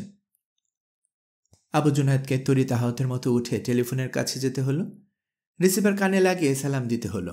যত বিপদই থাকুক, ওপর থেকে টেলিফোন এলে কণ্ঠস্বরে বিনীত ভাব ফুটিয়ে তুলে কিভাবে জবাব দিতে হয় সেটা আবু জুনায়েদের ধাতস্থ হয়ে গেছে। রিসিভার উঠে বিনীত কণ্ঠে বললেন, স্যার, সালাম আলাইকুম, আবু জুনায়েদ। শিক্ষামন্ত্রী উপান্ত থেকে উৎসাহব্যঞ্জক কণ্ঠস্বরে ইংরেজিতে এবং তারপরে বাংলায় বলেন, mister Junaid, I congratulate you on behalf of Honorable Prime Minister and my on behalf. Prime Minister has asked me to inform you. You are the most favored and lucky person to represent Bangladesh in 51 American University. উত্তর থেকে দক্ষিণে মার্কিন যুক্তরাষ্ট্রের মোট 51টা বিশ্ববিদ্যালয়ে আমাদের শিক্ষা সংস্কৃতির উপর পরিচয়মূলক বক্তৃতা দিতে হবে। প্রতি বক্তৃতার সময় প্রশ্ন উত্তর সহ 2.5 ঘন্টা। প্রতিটি বক্তৃতার জন্য আপনাকে $4,000 করে সম্মানী দেবে। এটা গুরু দায়িত্ব এবং সম্মানজনক দায়িত্ব। আপনার হাতে 25 দিন মাত্র সময় আছে। এরই মধ্যে যাবতীয় ফর্মালিটি ছাড়তে হবে। বক্তৃতাগুলোর বিষয়বস্তু ছকিয়ে নিতে হবে এবং ফ্যাক্টস অ্যান্ড ফিগার জোগাড় করতে হবে। সুতরাং বেশি সময় নেই। এই মুহূর্ত থেকে কাজে লেগে যান। প্রধানমন্ত্রী যাওয়ার আগে দিন আপনার অনারে একটা ডিনার দেবেন। সময়টা আমি পরে জানাবো আপনাকে। এই বিরল সম্মান এবং প্রচুর অর্থপ্রাপ্তির সম্ভাবনার সংবাদটি শোনার পর প্রথমে আবু জুনায়েদ টেলিফোনের সামনে একটা চেয়ার টেনে নিয়ে বসলেন। তারপর ড্রয়ার থেকে ক্যালকুলেটর বের করে হিসাব করতে লাগলেন। তাকে 51টি বিশ্ববিদ্যালয়ে বক্তৃতা দিতে হবে। প্রতি বক্তৃতার জন্য পেতে যাচ্ছেন $4,000। 51কে 4 দিয়ে গুণ করলে কত দাঁড়ায়? $1 40 টাকা। $1 লক্ষ 40 লক্ষ টাকা। $2 লক্ষ 80 লক্ষ টাকা। তার উপরে আরও 2 লক্ষের মতো, মোট 82 লক্ষ টাকার হাতছানি। সে কি সামান্য ব্যাপার? একটু আগে দেখা স্বপ্নটার কথা মনে এলো। স্বপ্নের তাৎপর্যটা তার কাছে জলের মতো পরিষ্কার হয়ে গেল। তিনি ইচ্ছে করলে 500 একর, 1000 একরের মতো জমি পছন্দ করে কিনতে পারবেন। তার হালাল রুজির টাকার কেনা। তিনি কনসালটেন্সি করেননি, রাজনৈতিক ধান্দাবাজি করেননি। আল্লাহর সৎপথে তার আকাঙ্ক্ষা পূরণ করেছেন। আবু জুনায়েদ ভাবলেন সংবাদটা প্রথমে নুরুন নাহার বানুকে জানানো প্রয়োজন। আবু জুনায়েদের মনে হলো তিনি শূন্যের উপর ভেসে বেড়াচ্ছেন। শোবার ঘরে গিয়ে দেখেন নুরুন নাহার বানু উত্তর দিকে মুখ করে ঘুমিয়ে আছে। আবু জুনায়েদ তাকে আস্তে আস্তে দোলা দিয়ে ডাকতে থাকলেন, হে বানু, হে বানু। খুব আবেগাপ্লুত নয়নে তিনি কখনো নুরুন নাহার বানুকে বানু বলে ডাকেন না। আবু জুনায়েদ ডাকাডাকি করছেন, অথচ নুরুন নাহার বানু চোখ খুলছেন না। অবশেষে অনেক ডাকাডাকির পর নুরুন নাহার বানু ঘুম থেকে জেগে উঠে খাটের উপর বসলেন। আবু জুনায়েদের দিকে ঘোলা ঘোলা চোখে তাকালেন। মনে হলো না তিনি আবু জুনায়েদকে চিনতে পেরেছেন। খুব ক্ষীণ স্বরে, মনে হয় স্বরটা তার নয়, অন্য কোথা থেকে ভেসে আসছে, জিজ্ঞেস করলেন, কি চাও? আবু জুনায়েদ তার হাত দুটো ধরে বললেন, বানু শুনো, একটা অসম্ভব সুখের সংবাদ। জানো, আমেরিকার 51টি বিশ্ববিদ্যালয়ে আমাকে একটি করে বক্তৃতা দিতে হবে। প্রতিটি বক্তৃতায় $4,000 সম্মানী পাব।